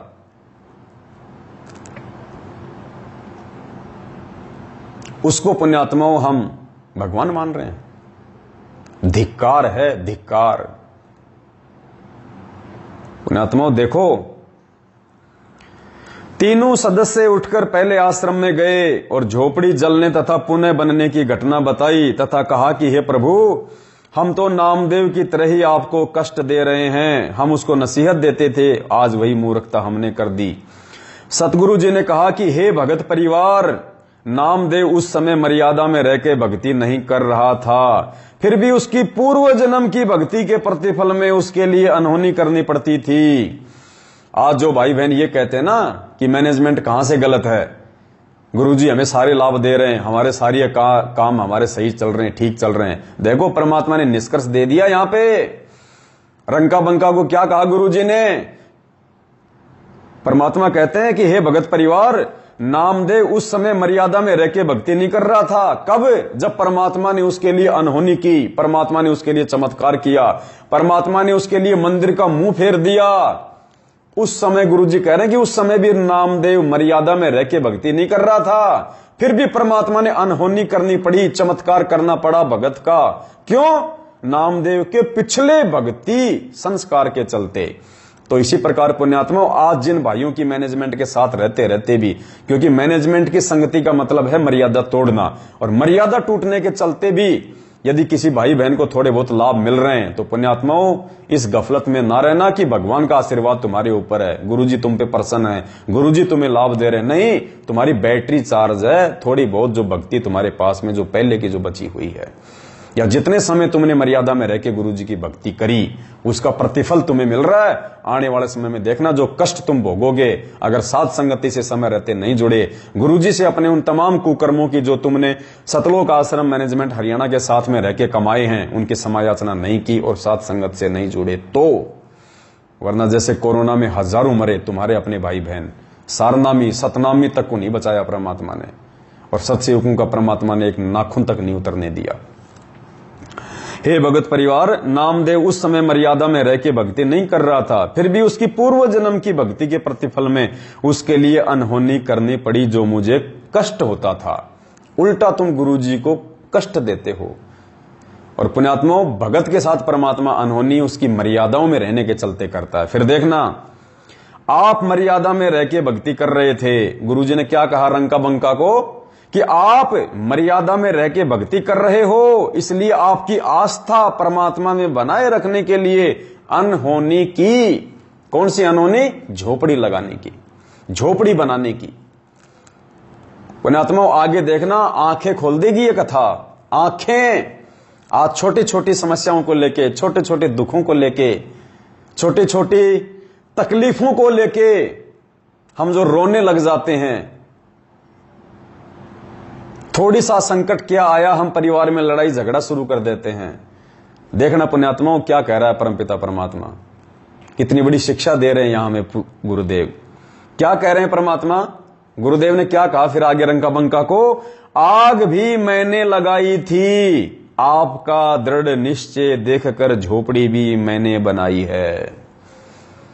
पुण्यात्माओं, आग भी गुरुजी ने लगाई थी परीक्षा लेने के लिए, और उनका दृढ़ विश्वास देख के उस झोपड़ी की चर्चा ना करके वो परमात्मा की चर्चा करते करते सो गए कि मालिक कहते हैं कि तुलसी बिरवा बाग में सींचत भी मुरझावे और राम भरोसे जो चले वो पर्वत पे लहरावे। तो रंका और बंका अपने राम अपने सतगुरु के भरोसे रहे। उन्होंने लाभ आने की चिंता नहीं करी कि गुरुजी साथ में है तो क्या लाभ और क्या हानि, परमात्मा से बड़ा कोई लाभ नहीं हो सकता। भगवान मिल गया, गुरुजी ने नाम दे दिया, इससे बड़ा लाभ दुनिया में कोई नहीं, इससे बड़ा धन कोई नहीं है। अरे झोपड़ी क्या जल गई, कल को तो हम भी जलेंगे, हम भी मरेंगे। इस नश्वर वस्तुओं को क्या रोना, परमात्मा की सोचो, नाम की सोचो, मर्यादाओं की सोचो। तो इन बातों पे प्रसन्न होके अपने भक्तों की क्या कहा परमात्मा ने कि आग भी मैंने लगाई थी। देखो पुण्यात्माओं, परमात्मा कैसी कैसी अनहोनी घटनाओं को जन्म देता अपने भगत की परीक्षा लेने के लिए। दुख में तकलीफों में भगत की परीक्षा होती है। और नाम लेने के बाद यदि भगत पे कोई संकट आ रहा है, उसके दो ही कारण बताए गुरुजी ने कि पहली बात तो संकट आता नहीं, और यदि संकट आ रहा है तो या तो तुम्हारी मर्यादा खंडित है, तो जांच लो कि तुमने क्या गलती की है, तुमने कहां गलती की है जिसके चलते तुम्हारे ऊपर संकट आ रहे हैं, दुख आ रहे हैं। और यदि तुम मर्यादा में और फिर भी तुम्हारे ऊपर दुख संकट आ रहे हैं, फिर समझ लेना कि गुरुजी तुम्हारी परीक्षा ले रहे हैं। तुमने और ज्यादा सतर्क हो जाना चाहिए कि परमात्मा परीक्षा ले रहा है। गरीब कच्चा हीरा कृच हो नहीं सहे घनमार, ऐसा ये मन ओ रहा लेखा ले करतार। पुण्यात्माओं, बहुत बड़ी मेहर की है पूज्य गुरुदेव जी ने आप और हमारे ऊपर इस कलयुग की बिचली पीढ़ी में पैदा करके, और ऊपर से मालिक ने अपनी शरण में लेके। पुण्यात्माओं, यो सौदा फिर नाही रे संतो, यो सौदा फिर नाही, लोहे जैसा ताव जात है काया दे सराही। ये मौका है, ये मौका है। परमात्मा ने मानव जन्म देके अपनी शरण में लेके हमारा लोहे को गर्म कर रखा है। आज जितनी ज्ञान रूपी चोटें मार दोगे तो पुण्यात्मा शरीर का मोक्ष हो सकता है, अन्यथा दूसरा कोई उपाय, कोई साधन नहीं बनेगा। आग भी मैंने लगाई थी, आपका दृढ़ निश्चय देखकर झोपड़ी भी मैंने बनाई है, आप उसे स्वीकार करो। गुरुजी ने जब आदेश दिया कि उस झोपड़ी को तुम जाके स्वीकार करो, वो मैंने बनाई थी, मैंने आग लगाई थी, तब रंका बंका जाके उस झोपड़ी में रहने लगे थे। ना कि वो आकाशवाणी को सुन के, जो भगवान ने आकाशवाणी की थी। पुण्यात्माओं, गुरुजी परीक्षा ले रहा था उस समय वो आकाशवाणी करके कि देखता हूं इन नालायकों को, मैंने जो पाठ पढ़ाया है कि गुरु बड़े हैं गोविंद से, मन में देख विचार, हरि सुमरे सो रह गए और गुरु भजे होए पार। देखता हूं ये उस आकाशवाणी, उस भगवान को ज्यादा महत्व देते हैं या अपने गुरुजी को ज्यादा महत्व देते हैं। तो पुण्यात्माओं, ये नकली ऑडियो भी परीक्षा है।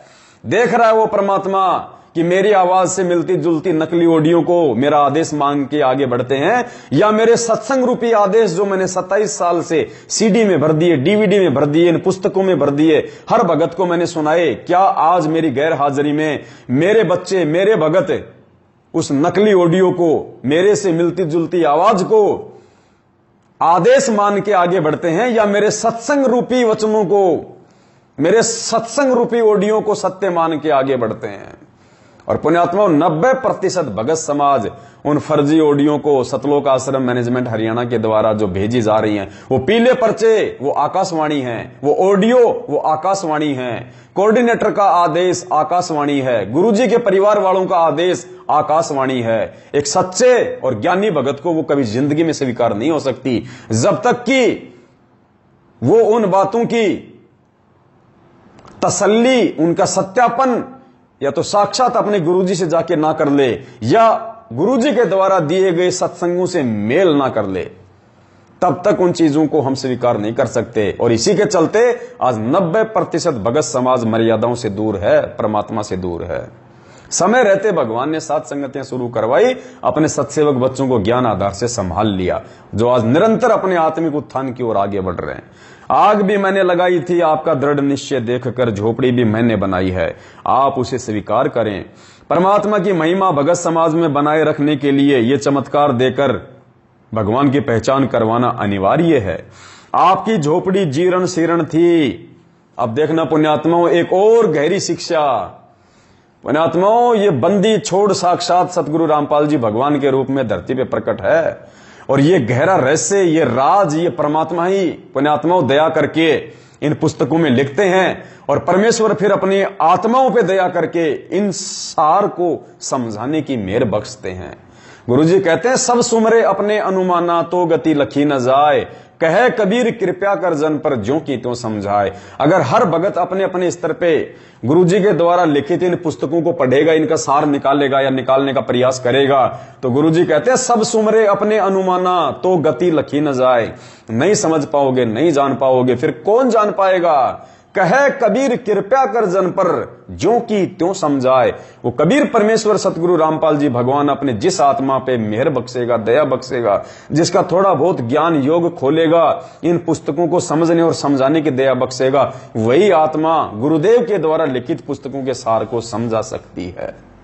तो देखिए कितना गहरा सार परमात्मा ने आप और हम भाई बहनों के लिए छुपा रखा है। आगे देखिए पुण्यात्माओं, आज जो भाई बहन इतना ज्ञान लेने के बाद भी और परमात्मा की उन तमाम वाणियों को दिन रात सुनने के बावजूद भी जो गुरुजी हमें समझाते हैं कि साईं इतना दीजिए जिसमें कुटुंब समाओ, हम भी भूखे ना रहें, अतिथि न भूखा जाए। गुरुजी कहते हैं कि एक भगत को अपने गुरुजी से क्या मांगना चाहिए, अपने गुरु भगवान से क्या मांगना चाहिए, अगर भक्ति करनी है तो, अगर मोक्ष करवाना है तो। क्योंकि माया जीव की सबसे बड़ी शत्रु है, सबसे बड़ा एनिमी है। पैसा, धन, ये माया। गुरुजी ने सदा भगत को लिमिट में रह के भक्ति करने के लिए कहा है। और गुरुदेव कह रहे हैं कि साईं इतना दीजिए कि अपने गुरुजी से केवल इतनी ही प्रार्थना करो, इतना ही मांगो अपने जीवन निर्वाह के लिए कि हे गुरुजी इतना दीजिए जिसमें मेरा परिवार समाए, मेरा आर्थिक गुजारा ठीक ठाक हो जाए। भगवान तेरी भक्ति में कोई परेशानी, कोई बाधा रोजी रोटी को लेकर उत्पन्न ना हो, इतना तो गुरुदेव मेहर करके रखना कि साईं इतना दीजिए जिसमें कुटुंब समाए, हम भी भूखे ना रहें। जो भक्ति कर रहे हैं हम आपके बच्चे, इस परिवार वाले, हम भी भूखे ना रहें। और अतिथि ना भूखा जाए, कोई साधु संत आ जाए, कोई भगत भाई आ जाए तो परमात्मा वो भी हमारे घर से भूखे पेट ना जाए। इतनी सी मेहर जरूर बख्शना मेरे दाता। इससे ज्यादा परमात्मा ने माया यदि किसी के पास में है, उसको गुरुजी ने क्या बताया, बकवाद। और वो बकवाद एक दिन हमारे को भक्ति मार्ग से दूर करेगी यदि समय रहते हमने उस बकवाद को परमात्मा के चरणों में भेंट नहीं किया तो। मालिक कहते हैं नौका में पानी बढ़े और घर में बढ़ जा दाम, और दोनों हाथ उल्टियो यो ही शाणु काम। नाव में अगर पानी भर जाए तो समझदार आदमी क्या करेगा, दोनों हाथों से पानी को बाहर फेंकेगा वरना डूब जाएगी। और घर में बढ़ जा दाम, घर में यदि माया बढ़ गई, पैसा बढ़ गया, तो कहते हैं समझदार भगत दोनों हाथों से दान करेगा अपने गुरुजी को खुल के, वरना वो धन उसको डुबो देगा जैसे वो पानी नौका को डुबो देता है। तो कहते हैं नाव में पानी भरे और घर में बढ़ जा दाम, कहते हैं दोनों हाथ उल्टियो यो ही शाणु काम। यही समझदारी है, वरना डूब जाएंगे दोनों के दोनों। तो क्या शिक्षा दी आगे, आपकी झोपड़ी जीर्ण शीर्ण थी, आप भक्ति में भंग होने के भय से नई बनाने में समय व्यर्थ नहीं करना चाहते थे। पुण्यात्माओं कितना गहरा पॉइंट। अरे पुण्यात्माओं हमें समझा रहे हैं गुरुजी इस कथा के माध्यम से, इस कथा के माध्यम से परमात्मा हमें समझा रहे हैं। ना तो आज वो रंका है ना वो बंका है। परमात्मा हमें उन आत्माओं को आधार बना के शिक्षा दे रहे हैं कि जैसे उन आत्माओं ने अपने जीवन को जिया मर्यादा में रह के ज्ञान को आधार बना के, ऐसे जब तक तुम नहीं जियोगे आज मोक्ष प्राप्त नहीं कर पाओगे। आज पुण्यात्माओं हम कोठियों पे कोठी बना रहे हैं, फैक्ट्रियों पे फैक्ट्री बना रहे हैं। एक मकान परमात्मा ने दे रखा जिसमें आसानी से हमारा गुजारा हो सकता है, उस मकान को छोड़ के हम नया मकान बना रहे हैं शहर में कि नहीं वो तो गांव में है, अच्छा नहीं है, नई डिजाइन की कोठी बनाऊंगा। एक बेटे को बना दी, दूसरे के लिए नया प्लॉट ले रहा है, दूसरी उसके लिए नया कोठी बना के दे रहा है। पुण्यात्माओं परमात्मा ने कहा कि तुम भाड़ क्यों झोंक रहे हो, तुम नरक में जाने की तैयारी क्यों कर रहे हो मेरी शरण में आके भी। रंका और बंका से शिक्षा लो। अरे जब भगवान पे समर्पित हो जाएंगे फिर परमात्मा की चिंता है, परमात्मा करेगा फिर अनहोनी। अगर वो रंका बंका के साथ में कर सकता तो आज क्यों नहीं कर सकता, आज भी तो वही भगवान है। अरे भगवान नहीं बदला, भगवान के चमत्कार नहीं बदले, भगवान की महिमा नहीं बदली, भगवान की शक्तियां नहीं बदली, हम बदल गए, हमारे विचार बदल गए, हम मैले हो गए। भगवान मैला नहीं है, भगवान तो आज भी वही है। यदि हम उन आत्माओं की तरह आज भी भगवान के साथ व्यवहार करें, इतना विश्वास पैदा करें रंका बंका की तरह, तो भगवान तो आज भी सोने का महल खड़ा कर दे अपने भगत के लिए। जब रावण को सोने की लंका दे सकता उसकी भक्ति के प्रतिफल में, तो पुण्यात्माओं हम तो डायरेक्ट भगवान की शरण में हैं, सतगुरु रामपाल जी भगवान की शरण में हैं। आज तो परमात्मा हमारे लिए वारे न्यारे कर सकता है, वारे न्यारे। तो देखिए आपकी झोपड़ी जीर्ण शीर्ण थी। क्या कह रहे हैं गुरुजी? ये रंका बंका आपकी झोपड़ी जीर्ण शीर्ण थी, टूटी फूटी झोपड़ी थी आपकी, और आप नई झोपड़ी नहीं बनाना चाह रहे थे, ये सोच के कि भगवान अगर नई झोपड़ी बनाएंगे तो समय बर्बाद होगा, जंगल में जाएंगे, सामान लेके आएंगे, पता नहीं भगवान इतना समय यदि आपकी भक्ति में लगाएंगे तो हमारा उद्धार होगा, हमारा आत्म कल्याण होगा। हे परमेश्वर, आपकी भक्ति में कोई भंग ना पड़ जाए। परमात्मा, जो समय हम इन फालतू की बकवादों में लगाएंगे वो समय हम आपकी भक्ति में लगाएंगे तो हमारा आत्म कल्याण होगा, हमारा उद्धार होगा। तो गुरुजी ने कहा कि बच्चों, मुझे पता था कि तुम्हारी झोपड़ी टूटी हुई है और मुझे तुम्हारी झोपड़ी जो है वो नई बनानी थी, लेकिन उससे पहले मुझे तुम्हारी परीक्षा भी लेनी थी कि तुम मेरे द्वारा बनाई गई नई झोपड़ी में रहने के लायक योग्य भी हो या नहीं हो। तो परमात्मा ने उनकी परीक्षा ली, नई झोपड़ी बनाने के लिए पुरानी झोपड़ी में आग लगाई। अब देखो पुण्यात्माओं, ऐसे भगत के घर में यदि हानि होती है तो उसमें भी उसका लाभ है। कौन से भगत के घर में? मर्यादित भगत के घर में। मर्यादा तोड़ने वाले के तो नुकसान ही नुकसान है, लेकिन मर्यादित भगत के घर में यदि कोई हानि होती है तो उसमें देखो, उसमें उसका भला है, उसका लाभ है। जैसे रंका और बंका, क्योंकि उनकी झोपड़ी टूटी फूटी थी और बरसात में पानी टपका करता था, धूप आया करती थी, तो परमात्मा ने देखा भगत हैं और ये खुद नई झोपड़ी नहीं बनाना चाह रहे, और आज उधार मांग मांग के झोपड़ियां बना रहे हैं, उधार मांग मांग के मकान खड़े कर रहे हैं। ये ज्ञान लेने के बाद भी उन पत्थरों में पैसा बर्बाद कर रहे हैं। जहां सीमेंट से काम चलता है वहां पे मार्बल, टाइल, चिप्स, पता नहीं क्या क्या लगाते हैं। अनाप शनाप पैसा मिट्टी में बर्बाद कर रहे हैं। अरे भक्ति करेंगे तो भगवान हमारे साथ भी रंका बंका की तरह चमत्कार करेगा, वरना भगवान और भक्ति की आवश्यकता क्या फिर इस कलयुग में? क्या मालूम पड़ेगा फिर भगवान क्या है, भगवान के चमत्कार क्या है? लेकिन कोई भगत भी तो चाहिए, वैसा भगत भी तो चाहिए जिसके बलबूते पे परमात्मा चमत्कार करे। तो पुण्यात्मा, वो भगत बनने का हम प्रयास करें सभी भाई बहन। तो रंका बंका से हम शिक्षा लें और इस माया का सदुपयोग परमात्मा के चरणों में दान धर्म करके करें, ना कि उन पत्थरों में लगा के। तो क्या कहा परमेश्वर ने? आपकी झोपड़ी जीर्ण शीर्ण थी, आप भक्ति में भंग होने के भय से नई बनाने में समय व्यर्थ नहीं करना चाहते थे। मैं आपके लिए पक्का मकान भी बना सकता हूं, सोने का भी बना सकता हूं, क्योंकि आप प्रत्येक परीक्षा में सफल रहे। गुरुजी कह रहे हैं, बेटो, मैंने तुम्हारी जो परीक्षा ली, तुम्हारी झोपड़ी जला के और वो आकाशवाणी करके तुम्हारे विश्वास की, तुम्हारे ज्ञान की मैंने जो परीक्षा ली है, उस परीक्षा के बलबूते पे जो तुमने उस परीक्षा में जो सफल हुए हो पुण्यात्मा, उसके बलबूते पे गुरुजी ने कहा कि मैं तो तुम्हारे लिए पक्का मकान भी बना सकता हूं, सोने का मकान भी मैं बना सकता हूं। और हम पुण्यात्माओं, ये नकली ऑडियो, ये फर्जी लेटर, ये पीले पर्चे, ये आकाशवाणी, हम तुरंत झुक जाते हैं। ओ गुरुजी का आदेश, गुरुजी का आदेश। अरे गुरुजी का आदेश ये है, ये जो तुम्हें पढ़ाया जा रहा है, गुरुजी का आदेश है 27 साल से किए गए सत्संग, गुरुजी की गैर हाजिरी में, गुरुजी की अनुपस्थिति में, गुरुजी के वचन, गुरुजी के सत्संग, गुरुजी के शब्द ही उनका असली आदेश होता है। भूल गए हम इन बातों को और मार खा रहे हैं आज। इसलिए परमात्मा कहते हैं, ये संसार विघन की घाटी, कोई निकलेगा बिरला सूर, कोई सूरवीर आत्मा ही होगी जो इस काल लोक से मुक्ति प्राप्त करके जाएगी। आपकी झोपड़ी जीर्ण शीर्ण थी, आप भक्ति में भंग होने के भय से नई बनाने में समय व्यर्थ नहीं करना चाहते थे। मैं आपके लिए पक्का मकान भी बना सकता हूं, सोने का भी बना सकता हूं, क्योंकि आप प्रत्येक परीक्षा में सफल रहे हो। उस दिन रास्ते में धन मैंने ही डाला था, नामदेव मेरे साथ में था। आप उस कुटिया में रहें और परमात्मा की भक्ति करें। रंका बंका ने उस मर्यादा का पालन किया, यानी आकाशवाणी हुई उसका पालन नहीं किया। कौन सी मर्यादा का पालन किया? गुरुजी के पास आश्रम में गए और कहा कि गुरुजी ऐसे ऐसे आकाशवाणी हुई है, ऐसे ऐसे झोपड़ी बनी है और ऐसे ऐसे आकाशवाणी में कहा गया है कि तुम उस झोपड़ी में रहो, मेरा आदेश है। लेकिन गुरुजी आपकी क्या आज्ञा है? उसको कहते ज्ञान आधार।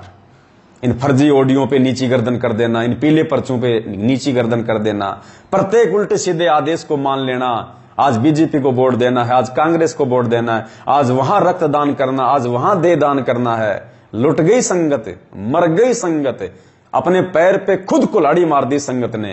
ये कौन से दिन के लिए पुस्तकें हैं? ये पुस्तक तुम लोगों के हाथों में केवल दुनिया को बांटने के लिए नहीं दी भगवान ने।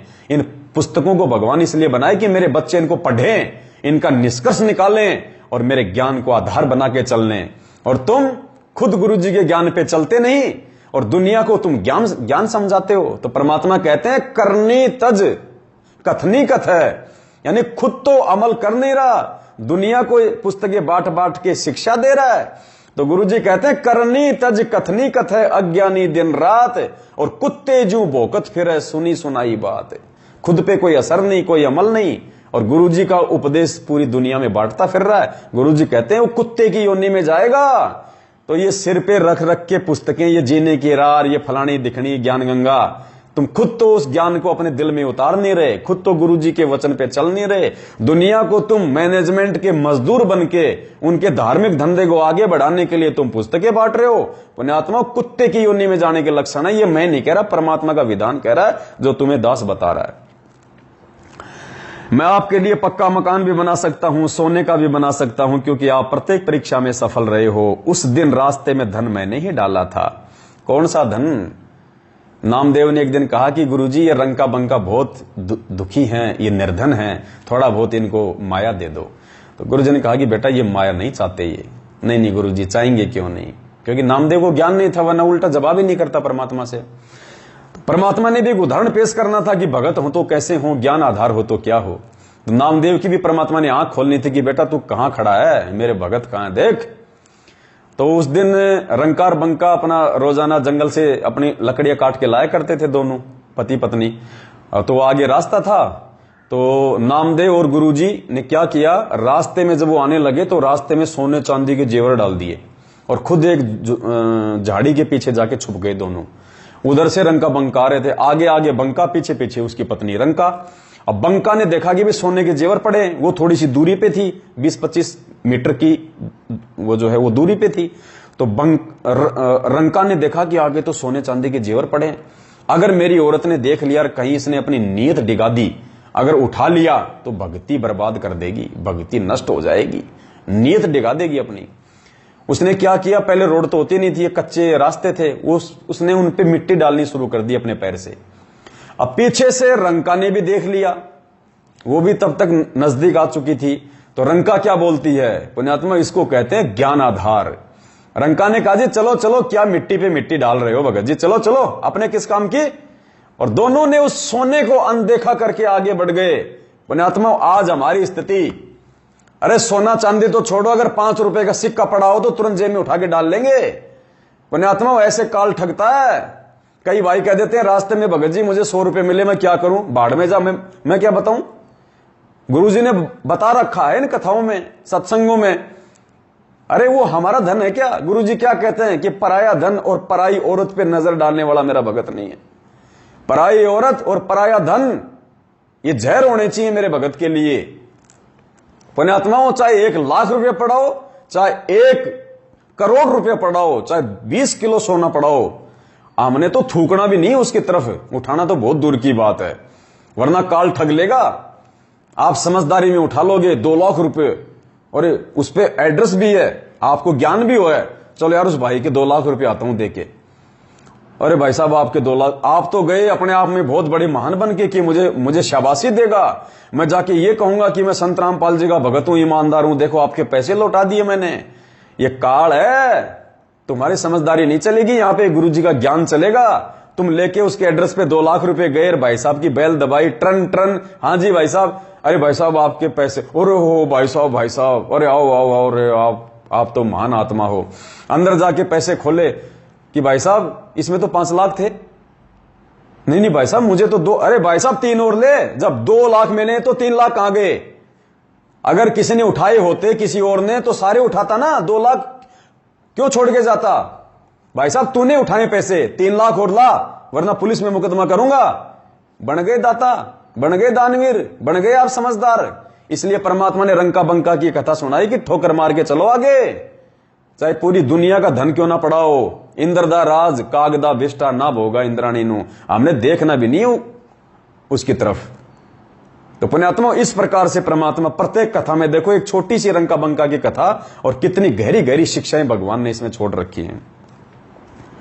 तो क्या कहा, मैं आपके लिए पक्का मकान भी बना सकता हूं, सोने का भी बना सकता हूं, क्योंकि आप प्रत्येक परीक्षा में सफल रहे हो। उस दिन रास्ते में धन मैंने ही डाला था, नामदेव मेरे साथ में था। आप उसी कुटिया में रहें और परमात्मा की भक्ति करें। रंका बंका ने उस आज्ञा का पालन किया, ना कि आकाशवाणी का। आकाशवाणी को परमात्मा की आज्ञा माना, रंका बंका ने आकाशवाणी को परमात्मा की आज्ञा माना, लेकिन आकाशवाणी को परमात्मा की आज्ञा माना, परंतु गुरुजी के पास जाकर कि गुरुजी की क्या आज्ञा है, यह गुरुजी पर बलिहारी होना है। पुण्यात्माओं, ये आकाशवाणी, ये फर्जी ऑडियो, ये आकाशवाणी है। ये पीले पर्चे आकाशवाणी है। नामदान संचालक का आदेश आकाशवाणी है। गुरुजी के बेटा बेटी का आदेश आकाशवाणी है। वो नहीं मानने हमने डायरेक्ट। गुरुजी से जाके पूछना कि गुरुजी क्या वो आपके आदेश हैं? वो है असली आदेश। जब गुरुजी के आदेश देंगे कि हां बेटा वैसा कर, तो करना है। अब गुरुजी है नहीं, जेल जाके पूछ नहीं सकते, तो कैसे निर्णय करें? सत्संगों से, कथाओं से, गुरुजी के ज्ञान से कि वास्तव में गुरुजी के वो आदेश हैं। क्या गुरुजी ने हमें कभी भी 27 साल से बीजेपी को वोट डालने का आदेश दिया? क्या गुरुजी ने कभी भी 27 साल से हमारे को किसी राजनीतिक पार्टी का समर्थन करने का आदेश दिया? क्या गुरुजी ने 27 साल से कभी भी अपने भक्तों को रक्तदान देने का आदेश दिया या करवाने का आदेश दिया? क्या गुरुजी ने कभी भी 27 साल से दुनिया भर के लोग आरक्षण के लिए अपनी लड़ाइयां लड़ रहे थे, क्या गुरुजी ने कभी भी कहा कि बेटा जाटों के आरक्षण में जाके बैठो, उनको आरक्षण दिलाओ? क्या गुरुजी ने कभी भी किसी गैंगस्टर की सीबीआई जांच के समर्थन में अपने भक्तों को बैठाया? तो तुम्हें कौन बैठा रहा है? ये काल बैठा रहा है। ये आकाशवाणी है काल भगवान की, और तुम अपने गुरुदेव की आज्ञा अर्थात उनके सत्संगों पे विचार ना करके मार पे मार खाते जा रहे हो। तो पुण्यात्माओं, धिक्कार है पिछली पीढ़ी में जन्म लेना, रे शिक्षा लेना। हमसे अच्छे तो रंका बंका थे, जो साल भर में एक बार कभी सत्संग सुना करते थे, जिन्होंने ज्ञान को आधार बनाया। हम तो इन आत्माओं से भी नीचे गिरे हुए हैं। कैसे सतलोक जाएंगे, कैसे मोक्ष होगा? ये कथाएं गुरुजी हमारे टाइम पास के लिए नहीं सुना रहे। ये पुस्तकों, ये इतनी मोटी मोटी पुस्तक गुरुजी ने टाइम पास के लिए नहीं लिखी। हम जैसे नीचों को ज्ञान आधार से मजबूत करने के लिए, दृढ़ करने के लिए, ताकि इस काल भगवान के षड्यंत्र को समझें, इसके चाल को समझें।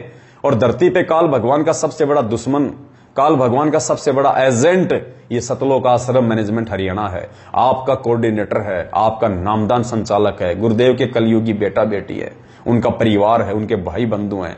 इन सब के षड्यंत्र में तुम फंस गए, सिर्फ और सिर्फ सात संगतियों से ना जुड़ने के चलते। इस पवन दास को गुरुद्रोही मान के इसके वीडियो ना देखने के चलते ये सजा तुम भोग रहे हो और आगे भोगोगे तुम। आकाशवाणी को परमात्मा की आज्ञा माना, परंतु गुरुजी के पास जाकर कि गुरुजी की क्या आज्ञा है, यह गुरुजी पर बलिहारी होना है। गोविंद की आज्ञा स्वीकार्य नहीं हुई। वो आकाशवाणी वो किसकी थी? गोविंद की, ना कि गोविंद गुरु की। गुरु भगवान की नहीं थी, वो भगवान की आकाशवाणी थी। उन्होंने उस आकाशवाणी को स्वीकार नहीं किया। गोविंद की आज्ञा स्वीकार्य नहीं हुई। गुरु की आज्ञा का पालन करके यहां भी परीक्षा में खरे उतरे।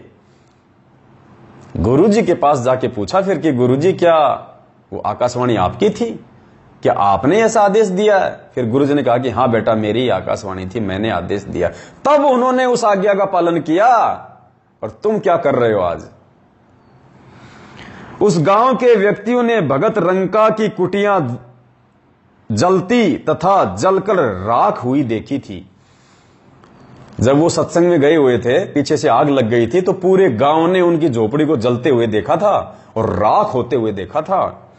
सुबह नई और उससे भी बड़ी झोपड़ी बनी हुई देखकर पूरा गांव देखने आया। उस चमत्कार को देखने फिर पूरा गांव आया, क्योंकि रातों रातों को कौन झोपड़ी बना देगा? राख का कहीं कोई लेस मात्र भी निशान नहीं, और नई झोपड़ी। और आगे देखना परमात्मा क्या कह रहे हैं, जब वो जड़ी तब एक मकान था, जब बनी तो परमात्मा ने 2 मकान बना दिए उसमें। सुबह नई और बड़ी, जिसमें 2 कमरे थे, बनी देख तो पूरा गांव देखने आया। आसपास के क्षेत्र के स्त्री पुरुष भी देखने आए। रंका बंका की महिमा हुई तथा गुरुजी की शरण में बहुत सारे गांव तथा आसपास के व्यक्ति आए और अपना कल्याण करवाया। यानी पुण्यात्माओं, आसपास के गांव वाले भी उस चमत्कार को देख के रंका बंका की महिमा करने लगे। गुरुजी का एड्रेस पूछा और ऐसे महान संत से जा जाके फिर लोगों ने नाम दीक्षा ली। उन गांव वालों ने हजारों की संख्या में जो नाम दीक्षा ली, जो प्रेरित हुए भक्ति करने के लिए, वो किसके चलते हुए पुण्यात्माओं? भगत के चलते। अगर वो मर्यादा में ना रहते, अगर वो गुरुजी के आज्ञा में ना रहते, गुरुजी के वचन में ना चलते, और यदि वो परीक्षा में फेल हो जाते, तो ना तो झोपड़ी बनती, ना कोई और काम होता, और वो जो झोपड़ी जो जल गई थी उसके बाहर से और जाते वो, क्योंकि उसको तो जलना ही जलना था मालिक ने परीक्षा लेने के लिए। अगर वो पास नहीं होते तो वापस झोपड़ी नहीं बनाता परमात्मा, उन्हीं को कष्ट उठा के दोबारा झोपड़ी बनानी पड़ती। लेकिन भगत मर्यादा में रहे, परमात्मा की परीक्षा में खरे उतरे, ज्ञान को आधार बनाया, तो भगवान ने चमत्कार कर दिया, और भगत के द्वारा ज्ञान आधार रूपी उस परीक्षा में पास होने के चलते पूरे गांव ने नाम दीक्षा ली। और पुण्यात्मा, आज हम क्या कर रहे हैं? आज हम दुनिया को गुरुजी से दूर कर रहे हैं, अपने कुकर्मों के चलते, अपनी घटिया हरकतों के चलते। नामदान पे आने वाली मां बहनों के साथ में तुम बलात्कार करते हो, उनकी मसाज करते हो, फिर वीडियो बना बना के डालते हो। दुनिया भगवान से दूर हो रही है कि जब ये भगत ऐसे हैं तो इनका भगवान कैसा होगा। अरे तुम 6 महीने में बीजेपी को वोट डालते हो, 6 महीने में तुम कांग्रेस को वोट डालते हो। जब बीजेपी को वोट डालते हो तो कांग्रेस वाले गुरुजी को गालियां देते हैं, और जब तुम कांग्रेस को वोट डालते हो तो बीजेपी वाले तुम्हारी उल्टी हरकतों के चलते गुरुजी को गालियां देते हैं, और कहते हैं कि जब ये भगत ऐसे नीच और नालायक, जिनका कोई स्टैंड ही नहीं है, इनका दूंगा 6 महीने में पार्टी चेंज कर रहे हैं, तो इनका भगवान कैसा होगा, इनका गुरु कैसा होगा। अरे तुम गैंगस्टरों की सीबीआई जांच का समर्थन करते हो और दान में 5-5 लाख रुपए देते हो। राजस्थान का गैंगस्टर जो 4 साल पहले पुलिस एनकाउंटर में मारा जा चुका है, आनंदपाल सिंह, AK-47 बंदूक रखता था, जिसने कई जो है मर्डर कर दिए थे। तुम मैनेजमेंट के कहने पे और ऐसे गैंगस्टर, ऐसे गुंडे व्यक्ति की सीबीआई जांच का समर्थन, बदमाशों की सीबीआई जांच का समर्थन कर रहे हो। तुम उनको शहीद का दर्जा दिला रहे हो, तुम उनको महान आत्मा साबित करवा रहे हो, जो समाज के नाम पे जो मतलब धब्बे हैं, जो कलंक है। तो दुनिया तुम्हारे गुरुजी को गालियां देगी या तुम्हारे गुरुजी से तुम्हारी उन हरकतों को देख के नाम दीक्षा लेगी कि जिस संत के भगत गुंडों का समर्थन कर रहे हैं, तो उनका गुरु तो महागुंडा होगा, उनका गुरु तो महाबदमाश होगा, जो बदमाशों का समर्थन करने का आदेश अपने भक्तों को देता है। जबकि आदेश कौन दे रहा है? काल, ये मैनेजमेंट, आपका कोऑर्डिनेटर। तो पुण्यात्माओं, कहां रंका बंकर, कहां हम? ये मौका है, चूक जाएंगे, नहीं मिलेगा, रोएंगे ऊपर हाथ खड़े करके। तो आज ये भगवान धरती पे आया है पुण्यात्माओं, जुड़ जाओ समय रहते साध संगति से। इस साध संगति के अलावा धरती पे कोई दूसरा तरीका गुरुजी को प्रसन्न करने का नहीं है, और साध संगत से ही गुरुजी अपनी आत्माओं को छांट छांट के लेके जाएगा। जैसे आजकल पूरी साल भर स्कूलों में, कॉलेजों में पढ़ाई होती है, और जब वो पढ़ाई पूरी हो जाती है फिर क्या होता है? Campus placement. कैंपस प्लेसमेंट उसको बोलते हैं, जो बच्चे पढ़ाई पास कर चुके हैं, फिर उन बच्चों का वहां पे इंटरव्यू होता है, बाहर से जो है कंपनियां आती हैं, और अच्छे अच्छे जो बच्चे होते हैं उनको अपनी कंपनियों में जॉब देती है। तो पुण्यात्माओं, 27 साल से भगवान ने पढ़ाया, और अब पढ़ा के इस साध संगत के माध्यम से ये कैंपस प्लेसमेंट हो रहा है। अच्छी अच्छी आत्माओं को परमात्मा छांट रहा है इन लाखों की भीड़ में से, और साध संगत से जोड़ रहा है अपनी भक्ति के लिए, यहां से पार करने के लिए। उन आत्माओं को फिर आगे का ज्ञान देगा परमात्मा। अभी दिया क्या है परमात्मा ने? अभी तो परमात्मा ने एक टपका भी ज्ञान का नहीं दिया, एक टपका भी, क्योंकि हम उस ज्ञान को स्वीकार करने के लायक ही नहीं हुए।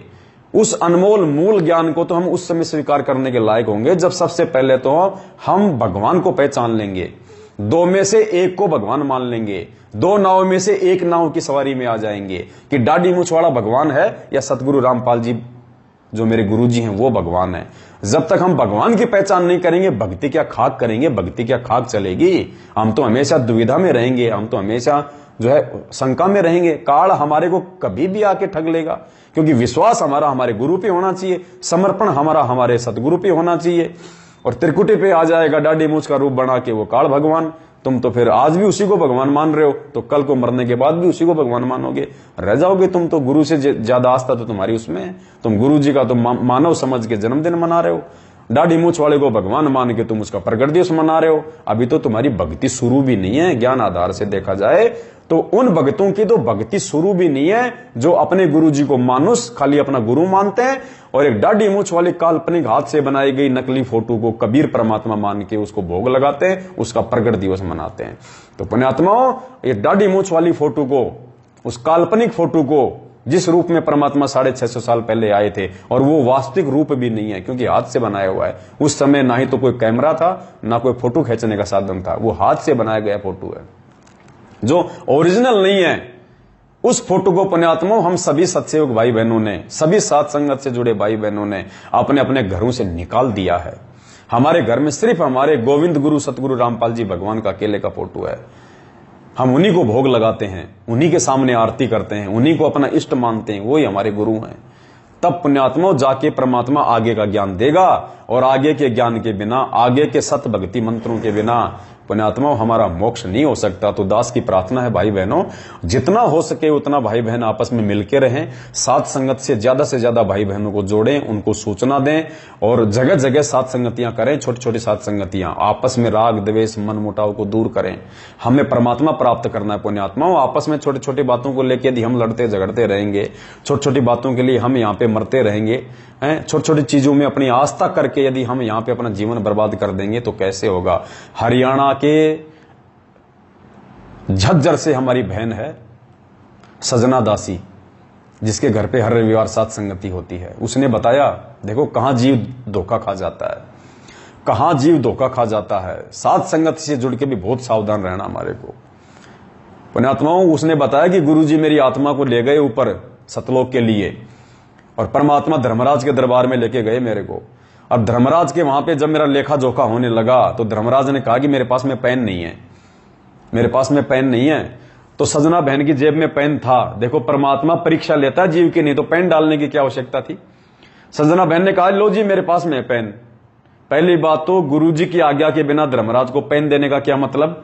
अरे धर्मराज अगर पेन हाथ में लेगा तो उल्टे कर्म लिखेगा, और धर्मराज के हाथ में पेन नहीं है तो परमात्मा की मेहर थी कि परमात्मा ने उसके पेन को छुपा दिया या उसको तोड़ दिया ताकि मेरी बेटी का लेखा जोखा ना कर सके, और तुम अपना लेखा जोखा करने के लिए तुम उसको पेन दे रहे हो। तो पहले तो हमारी वो गलती। अब धर्मराज को पेन दे दिया, धर्मराज उसका अकाउंट करने लगा, अकाउंट करके धर्मराज ने वो पन्ने फाड़ दिए और पेन को भी वहीं तोड़ दिया।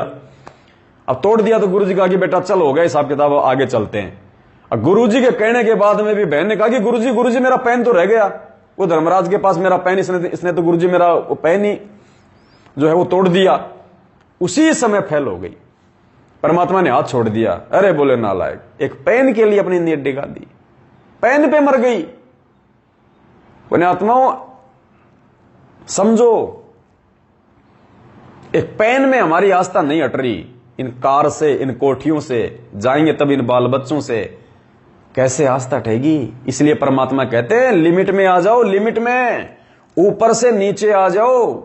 जैसे 56 करोड़ से नरसिंह भगत को झोपड़ी पे लाया मैं, बलक बुखारे को राजपाट से जमीन पे लेके आया, जंगल में लकड़ियां तोड़ तोड़ के गुजारा किया। तुम्हें तो लकड़ियां तोड़ने की भी जरूरत नहीं है, दुनिया भर के काम धंधे भगवान ने दे रखे, जिसका जैसा वो संस्कार है। तो कहने का मतलब है पुण्यात्माओं, ये आस्था हमने खुद हटानी पड़ेगी, भगवान जबरदस्ती नहीं हटवाएगा। भगवान का काम है मार्गदर्शन करना, भगवान का काम है अंधेरे से हमारे को रोशनी में लाके खड़ा कर देना और बता देना कि बेटा ये रास्ता है, ये है तेरी मंजिल, अब उस रास्ते पे हमने चलना पड़ेगा। भगवान हमारे कांखों में रस्सी बांध के नहीं चलाएगा। तो कहने का भाव है पुण्यात्माओं, समझो ये मौका नहीं मिलेगा हमें, मुझे भोंकने का कोई शौक नहीं है, लेकिन भगवान ने आदेश दे रखा है, भगवान ने ड्यूटी लगा रखी है भाई बहनों को समझाने की। अरे मेरा खुद का सगा भाई अगर बिगड़ जाए तो क्या मेरी जिम्मेदारी नहीं है उसको समझाने की। 100 बार समझाऊंगा, कोशिश करूंगा अंतिम समय तक कि ये कुसंगति को त्याग के अच्छी संगति में आ जाए, अपना जीवन बर्बाद करने से बचे। तो आप तो मेरे सगे भाई से भी कई गुना ज्यादा बढ़ के हो, आप मेरे वचन के भाई हो, मेरी बहन हो।